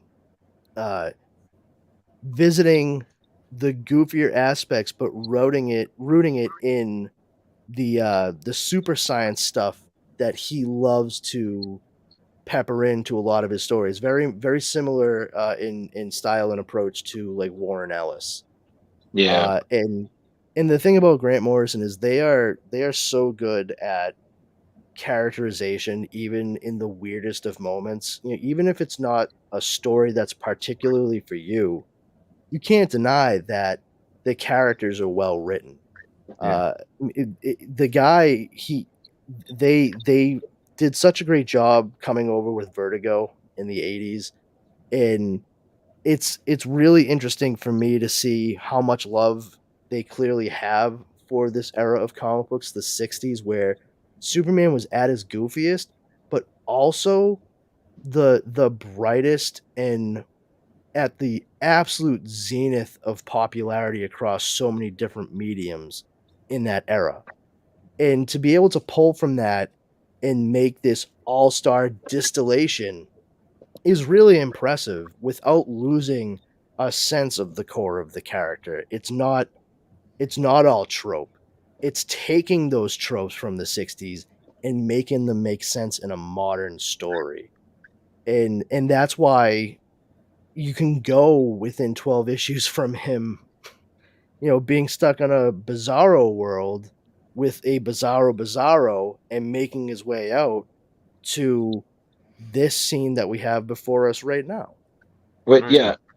So issue, like I was saying before, and there's a few points that I wanted to address. First thing is, I don't know what it is, but rewatching it, I just got really kind of grossed out with how Frank Quitely drew Parasite at one point. I don't know what it is. It's just like it's the way that he draws the folds as he goes. I don't know. Something about it just got me really grossed out for a minute. I was like, oh god. That seems to me like he did his job then. Yeah. Indeed, he did, because I was just like, oh, jeez. So, and Brandon, I very much agree a lot on what you were saying. Like, and I've read a lot of Morrison's work from when he was doing New X-Men with Marvel to Earth 2. A lot of this stuff, and ended up being many collaborations with Frank Quitely, which is why I think that they work so well together. They already got that relationship down. But issue 10 is my favorite issue in this whole thing for two reasons. The scene that we're seeing right here is literally considered one of the best Superman moments, I think, in the last 20 years. And it's just one page. And correct me if I'm wrong, but that's 5 panels. And it just speaks testaments to Superman as a symbol, as a character. And it's just amazing. And again, Before we get to these 5 panels, we see that there's a guy on a bridge on the phone.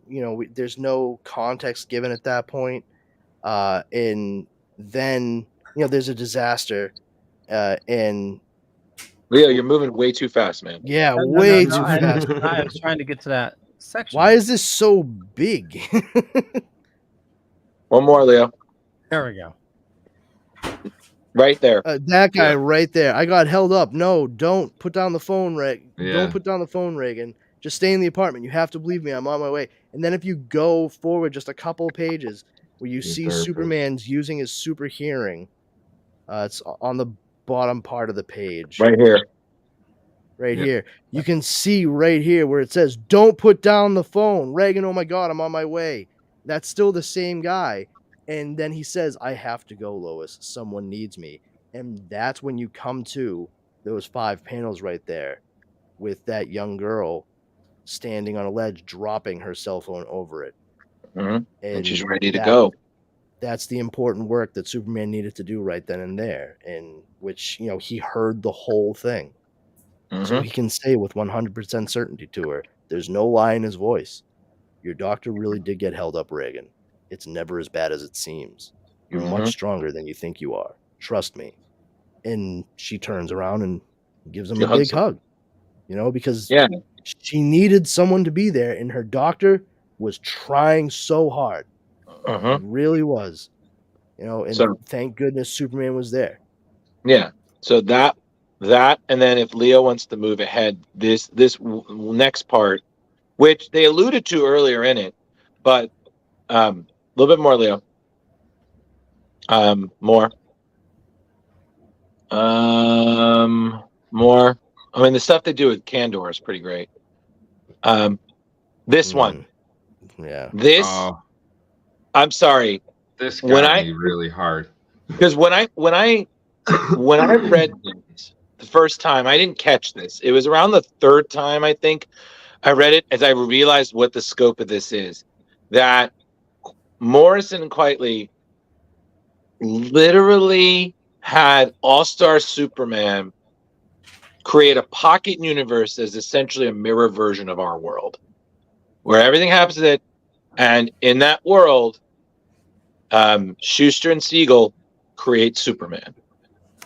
And it's I would go a step further. It's not a mirror version of our world. They're straight up saying that Superman created the world we live in. Yeah. Well, I was, I didn't want to say exactly that just in case, but yeah, let's go with that.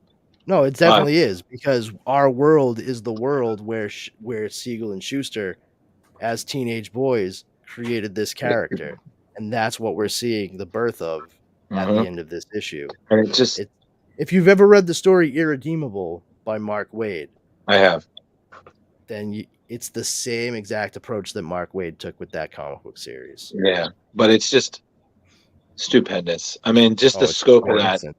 Wow, and I don't think I realized that to that level. Yeah, Earth Q is us. Yeah, we're Earth Q, and it's just, oh man, it's just, again, it's just a real testament to the storytelling.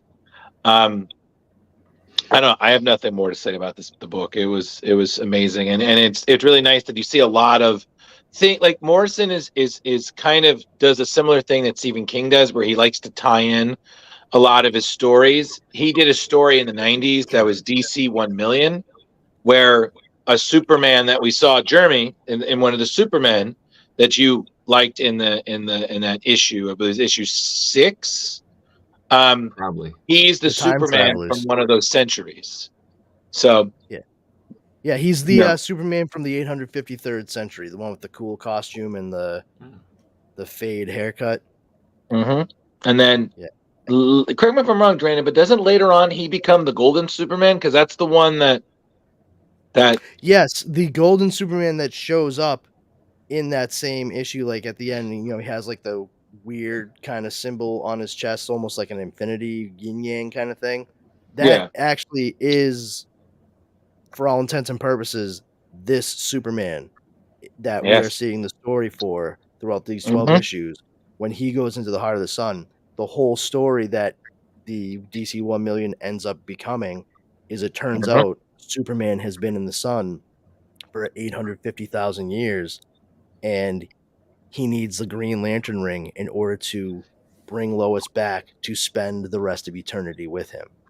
Yep. Like, that's what it all gears towards. It's this right here.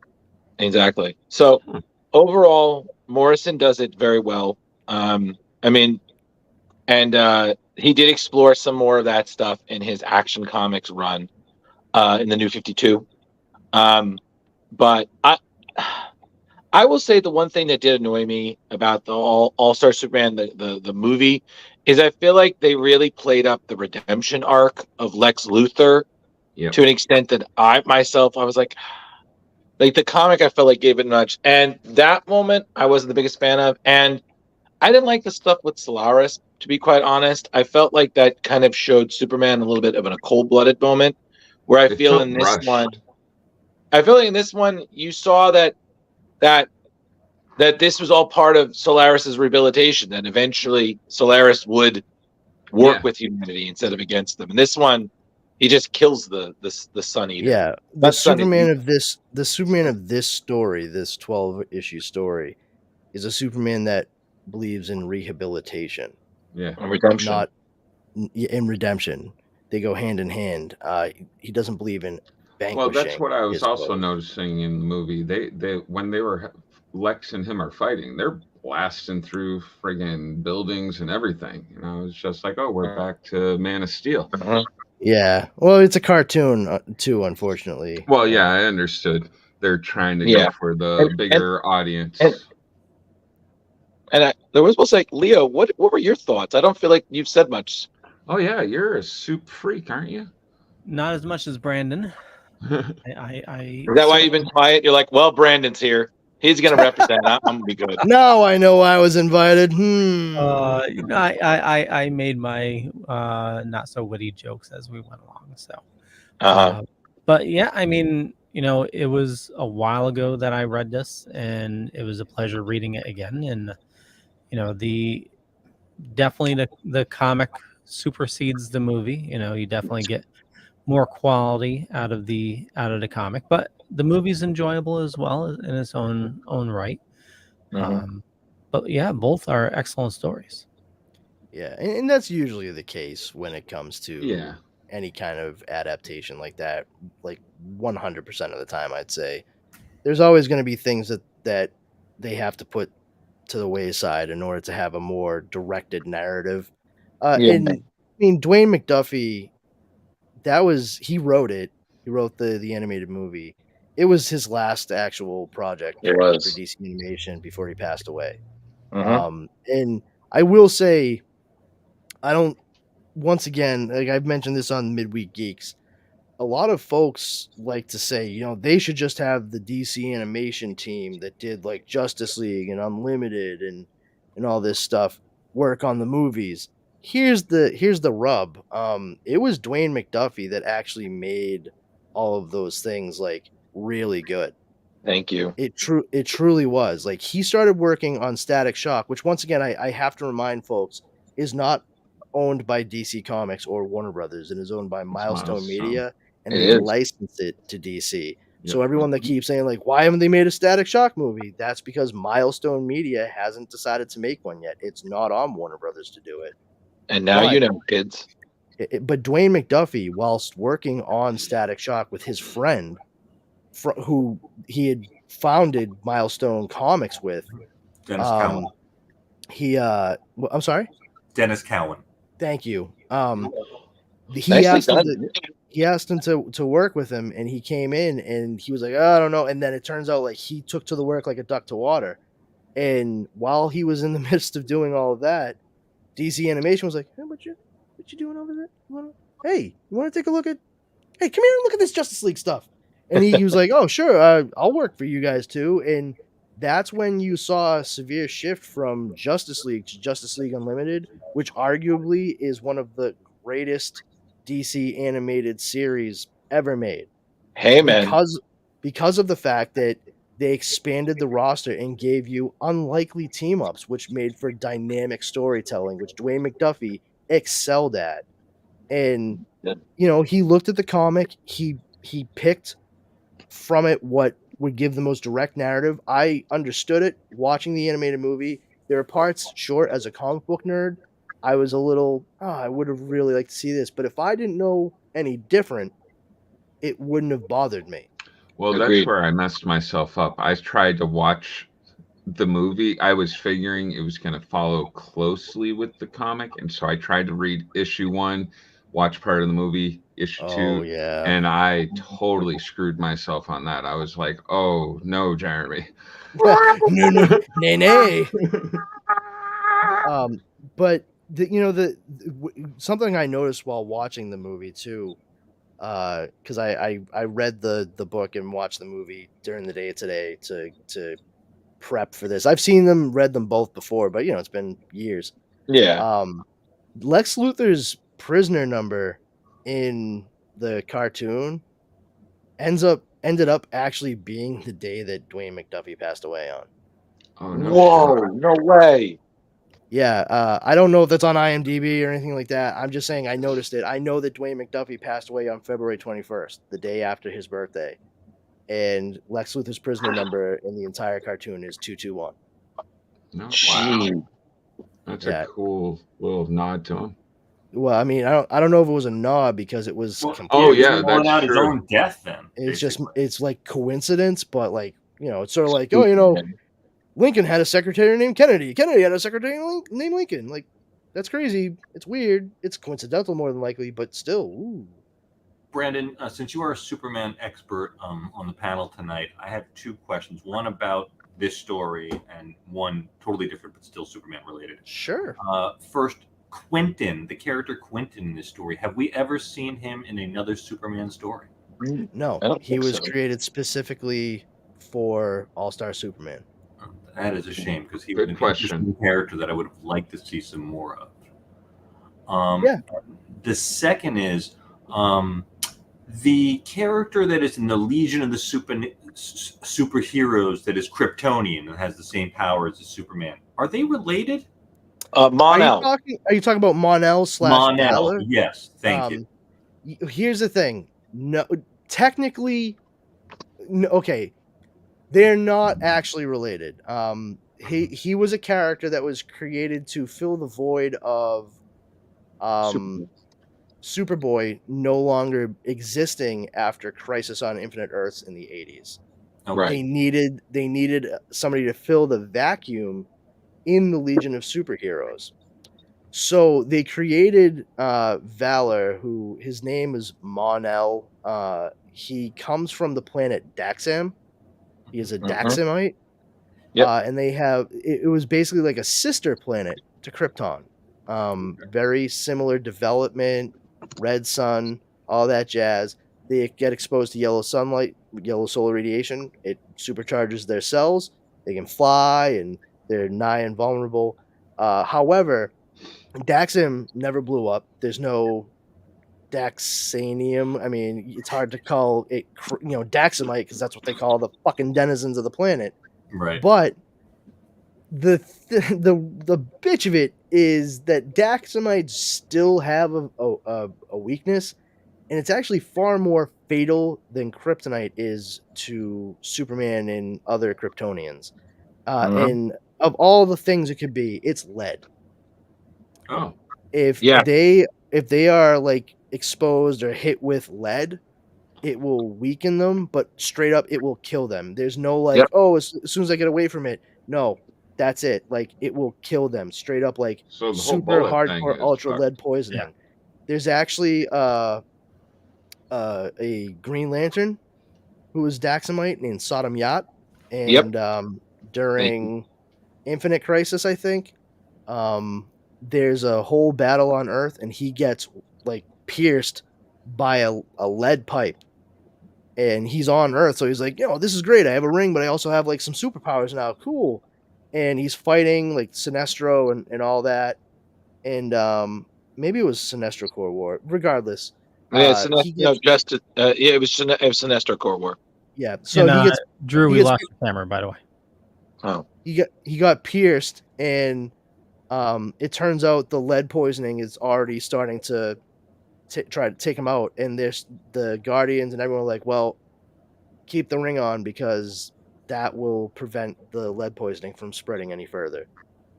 So he has to absolutely maintain his membership as a Green Lantern Corps member in order to have the ring to recharge every 24 hours to keep him from dying, as well as servicing whatever sector he's assigned to. Interesting. So yeah, it's but Mon-El or Valor, he's gone by both names. They gave him a kind of red suit, blue cape, so it still has a similar color scheme. He's a Yep. younger character, so there's your Superboy age, your Legion of Superheroes teen. But he has traveled back and actually met Superman and the different versions of Supergirl, whether or not we're talking about Matrix as created in the 80s or Kara Zor-El. Mhm. And he was part of like the new Krypton arc where they were able to re-embiggen all the people of Kandor, and they created a new Krypton on the other side of the sun, like in rotation from Earth. So you now had essentially a city, nation slash planet of superpowered Kryptonians, and Mon-El was part of Team Superman, and he is essentially a folded in member of the Superman family. And for the duration of that story, he had his red suit with his blue cape. And as a matter of fact, he is it's funny. I just realized you asked that. He's the reason I made this T-shirt, because this is the S that he wears on his front left chest during the new Krypton. It's exactly this. It's the blue with the yellow there on Okay. top of And it the was red. his classic. It was sort of like the military epithets. Exactly. Yeah, it's like right there. Because he was kind of acting not militaristically, but he was acting as like a soldier to help oversee the denizens of New Krypton during that entire arc, which is really actually very, very good. And all the cover for each one of the individual issues, all the covers were done by Alex Ross. They're beautiful looking. That was one of the more interesting Superman stories to come out in the early aughts, because it was something we had never seen before. Like, holy shit, like the bottle city of Kandor is actually, brought back up to regular size. How does Superman deal with that? Yep. But yeah, so to bring it back down, like too long didn't read. Mon-El was created as a stand-in for Superboy, no direct relation, ancestry or otherwise, to Superman, but he has been folded into Superman's like go-to team slash family over the course of the past 20 years. Cool, thank you. So I have a follow-up question. Sure. Since Daxam is a sister planet, does it have a New Zealand accent? Oh God. Yeah. No, because it's a sibling, not a fucking clone. Although funny enough, there were clone wars on Krypton. There were. Yep, that's actually in like since the 80s, part of the reason that Krypton's core ruptured and then made the planet explode was because a bunch of terrorists who were against the growing of clones to use for spare parts in the elite class, they actually brought a quote silver egg, which was a nuclear device, and pierced the planet's mantle to drop it down to its core, where it remained and stayed inert. But all of that over time caused all kinds of tectonic shift and seismic activity, which eventually made the core collapse. And boom, explosion. There you go. Yeah. It was like 100,000 years from the point that they did that. So, and from what I do understand, none of the Kryptonian clones had New Zealand accents, but it would track. Well, there we go. Like you said, boom, boom goes the kryptonite. And then it exploded. Exploded. Well then, so Leo, I think we're kind of good. Do you want to wrap everything up? Yeah, I think we made it to the end of the show. Do we want to rate these bad boys? Sure. We do. So, Velvet, why don't you kick it off? All right. So if we're going to talk about the movie, I'm going to give it a 3.8. But if we're talking the book, I'm going to give it a 4.75. Ooh. Jar Jar. I'm going to stick with somewhere in there. I would say if I hadn't read the book before or read the book with the movie and just watched the movie first, which I normally do with comics and movies, I'll watch the movie before I read it. I probably would have enjoyed the movie a lot more. But other than that, the comic was great. The comic had tons of feels in it. I love when anything can move me to tears, and this did it probably like 3 or 4 times. So with that, I'll give the movie probably a 3.8, and the book was 4.5. Mr. Drew. Yeah, I kind of feel similarly. I'm going to give the movie, I'd say definitely a solid 3.5. It's definitely a good movie. It's not one of my favorites, but I mean, honestly, Dwayne McDuffie did still do a good job. The book, I'm going to go with Velvet. It's terms as one of my favorite Superman stories. I'm going to go with a 4.75. Okay. Yeah, I think I'm in agreement with all of you. 3.75 for the movie and 4.75 for the comic. Mm-hmm. Powerful, Brandon. As someone who has read numerous Silver Age Superman comic books in his lifetime, as well as everything up through the modern age for the most part, I personally would give the movie a 3.5, just like Jeremy did or Drew did. The book I would give like a 4.25. The only gripe I have with the book, and I do understand that they were playing with the Silver Age tropes.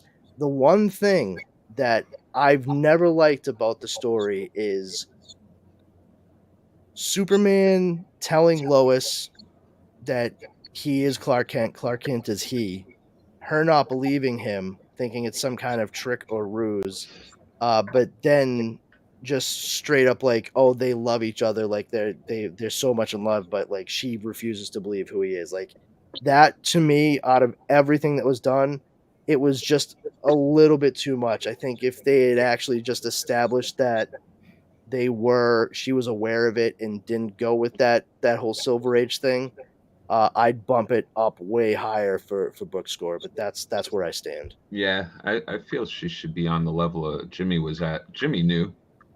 Yeah, Jimmy I knew, mean, just kind of feigned. Like, oh yeah, no, I just happen to have an extra costume here in case you ever needed it. Yeah. Jimmy was a pretty savvy dude in this, and that's the thing is like Lois is so smart and capable in so many things.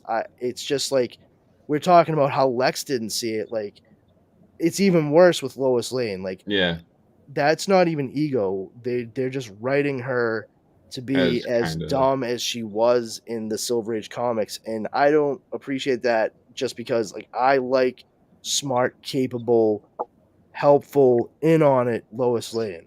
Yeah. You know, I prefer my Lois to be partner with Clark through and through, as opposed to Superman is who she likes and Clark is just some dude she puts up with.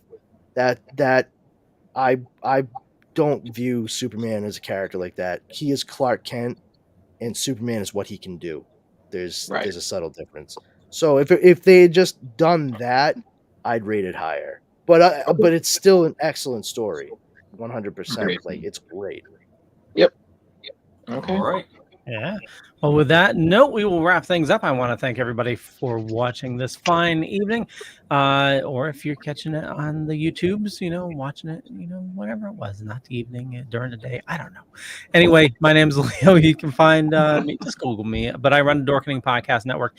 Head on over to thedorkening.com. You can find all the shows there. A lot of awesome people doing a lot of awesome stuff, including all of these fine gentlemen here. I do a couple other shows during the week. You can find me on the Dork Night, and there's another show Brandon will tell you about as well. Also here, Splash Pages, Midweek Geeks, and also Still Token With. And we'll throw it on over to Velvet. Hey guys, it's your man Velvet J with another great show, and I forgot to mention I'm really excited about two Terrificon guests that were announced today. Number one, Ryan Otley from Invincible, which is a great artist and writer and creator, and also my boyfriend, John Glover. Can't wait to see you, John. Miss you, boy. Looking good. Mr. Drew. I'm sorry. You guys all weren't there for what I saw, so it's very true. And him and John very much, definitely clowns in love. Hi everybody. I'm Drew. When I'm not figuring out what to do with this mustache, you can find me on Facebook. I'm Ghostbuster 1984 on Instagram. I write things for Screen Rant Comics. You'll definitely be seeing a lot more of me as I finally have broken through my writer's block. So that's good. I'm here. I'm on any show I hear that says, "Hey, do you want to guest?" I'm like, "Why not?" That's I the read spirit. comics. Yeah, I know, right? I read comics. I talk about comics. And I don't like pineapple. Don't like shit. I know, right? Okay. Hey, come check out the Comic Book Lovers Buy, Sell, Trade, and Auction House on Facebook.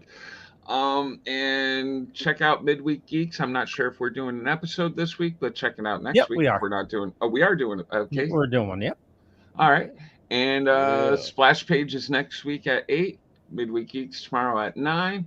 And then whatever else I show up on. And Jeremy Courtney on Facebook if you want to come be a friend. Won't you be my friend? I need friends. Won't you be my neighbor? Brandon. Hi everyone. My name is Brandon Powers, aka Powerful Brandon. Leo mentioned a couple of the shows that we do. One of them is The Dork Night. We do that with our friend Justin Cooper here on the network. That's where we discuss and dissect all things Batman.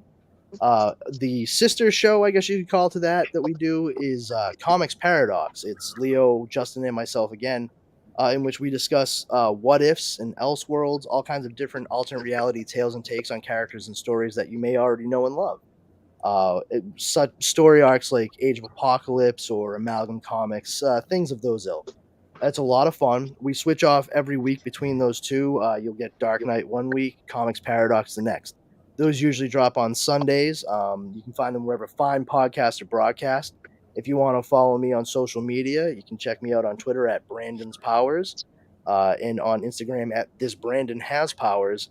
As well as the Comics Paradox Podcast Instagram, which is at Comics Paradox Podcast.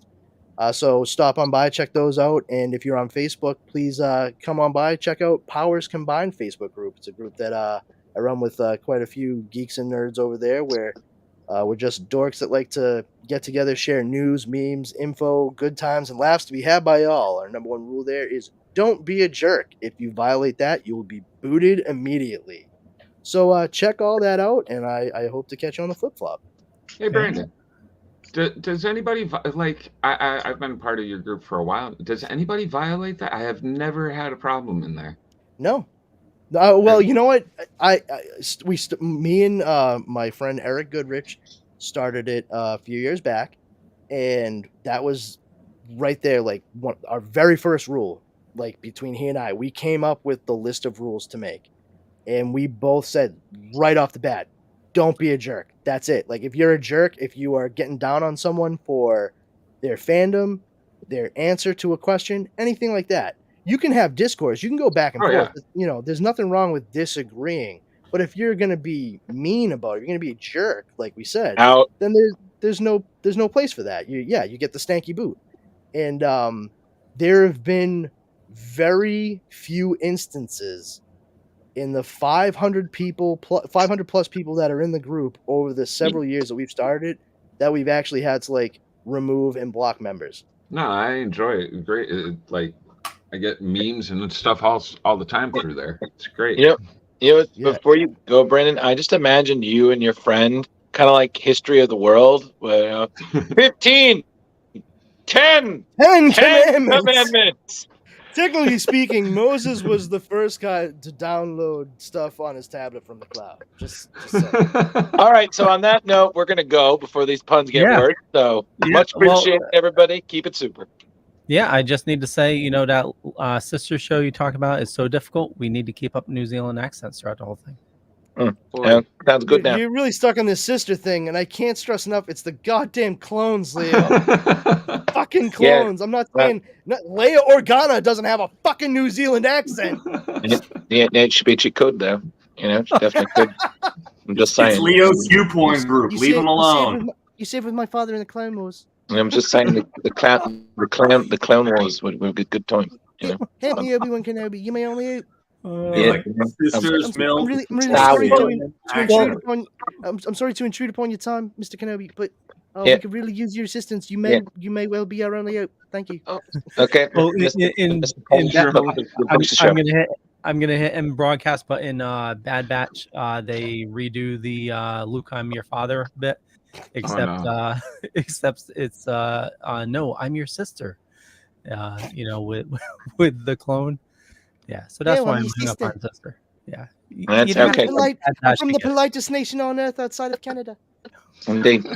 Well, thank you very much, and have a good night. Splash Pages. Shazam!